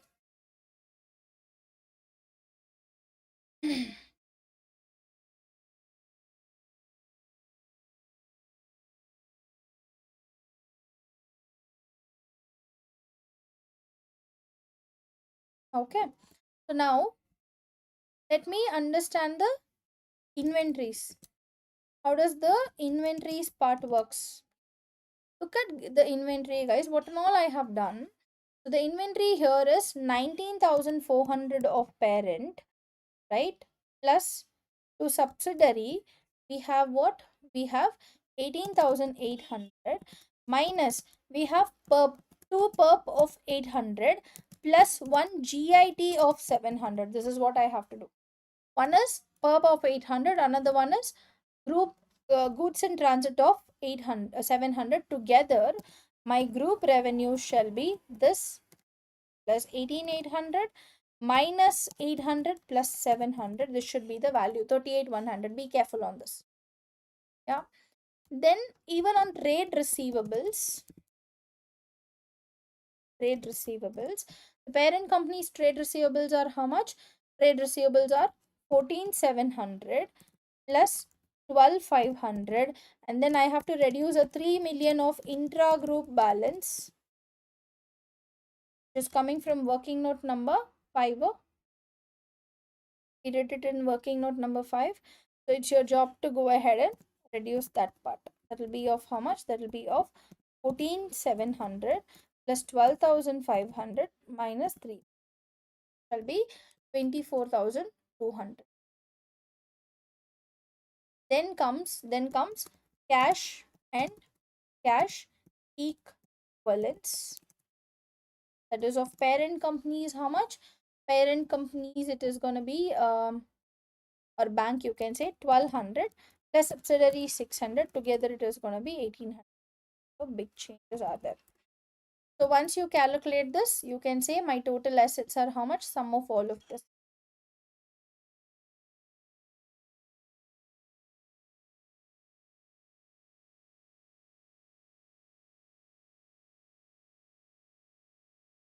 191, 300 is my total assets. Now it's our, the last hope is, is it same? Equity and liability, both are same or not, is what we have to find it out. Correct, equities and liability. So what is that I have to do? Guys, remember, please understand, it's my job to understand the share capital. The share capital of parent only, not a subsidiary. Not just 5 million. In purchase consideration, I have issued 15 million into 2 by 3 of my shares. So that means in share capital, it is not only 50 million, it 50 million plus 15 into 2 by, that means my share capital is 60 million. Because we have not recorded the purchase consideration now. In share premium, if you guys can all see, the share premium is not at all there. I would say out of 10 million, that is 15 million shares issued into 2 by 3, whatever I have issued, in that only $1 is treated as what? Only $1 is treated as face value. The remaining is treated as what? Premium, that is of $2.2. Why 2.2? Because your face value is $1, but you have given the share. See, your face value is how much? $1, but you have gone ahead and issued a share worth of $3.2 each. So that makes your additional share premium being how much? 15 million is the shares that you have acquired. 2 by 3 you have issued, into 2.2 is your share premium, that is 22 million. Yeah. Then comes retained earnings. How much is the retained earnings? The retained earnings are given at working note number 6 that we have calculated and kept. That will be of how much? That will be of 37,309. Yeah, this will be my parent's equity. That is Darjan's equity is the sum of all of this. We should also find out the other NCI, I mean the other people. For them, the NCI will be how much, guys? You have to take. See, NCI at reporting. Your opening balance of NCI was how much? You can see here. It was 9 million. And these people got a post-acquisition profit of 430 coming from working note number 2. So can I say their NCI will have a value of 9 million plus 430, 9 million and 430. That will be the NCI. I can go to what? I can go to non-current liabilities. Guys, loan notes we have not recorded. Understand? Okay. So I'm going to the non-current liabilities here. The non-current liabilities may all of you guys see, we have one existing 8% loan notes. Apart from that, we have issued new. Existing loan notes has how much? 5 million. Plus, apart from that, new 15 million I have gone ahead and issued. So the new loan notes overall has to be 20 million. Now, we forgot. There is another part also. What is that? Is we have something called decommissioning provision. We have something called decommissioning provision coming from working note number 2. How much is the value that goes to consolidated statement of financial position? I told you guys it will be going a value of 4080. Write it down. Then comes what? Then comes current liabilities. Under current liabilities, we have loan note interest accrued. Loan note interest accrued.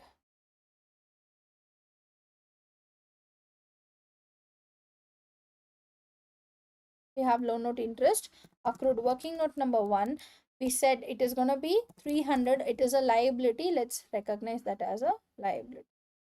Done.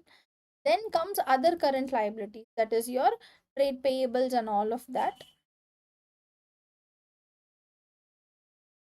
Now, there is a small adjustment that we have to go ahead and do. That is trade others. What is the parent company's information here? Parent company has a loan note liability value of 24 million plus 16,400 of subsidiaries, minus, see, you added one GIT, you recorded there is an additional payables of 700, then you eliminated intra-group sales, intra-group balance of how much? Intra-group balance of 3 million coming from working note number 5. Please put like this, otherwise they don't understand. Okay, you have to write like this. 24 million plus 16,400, GIT of 700. See, I credited payable somewhere here. I credited, then I have to eliminate. I have credited. That credit entry is something that you have to record. So that is something that we have to go ahead and put it there. I think that's about it. If I take the sum of everything,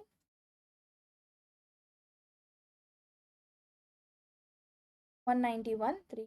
That is the total equity and liability.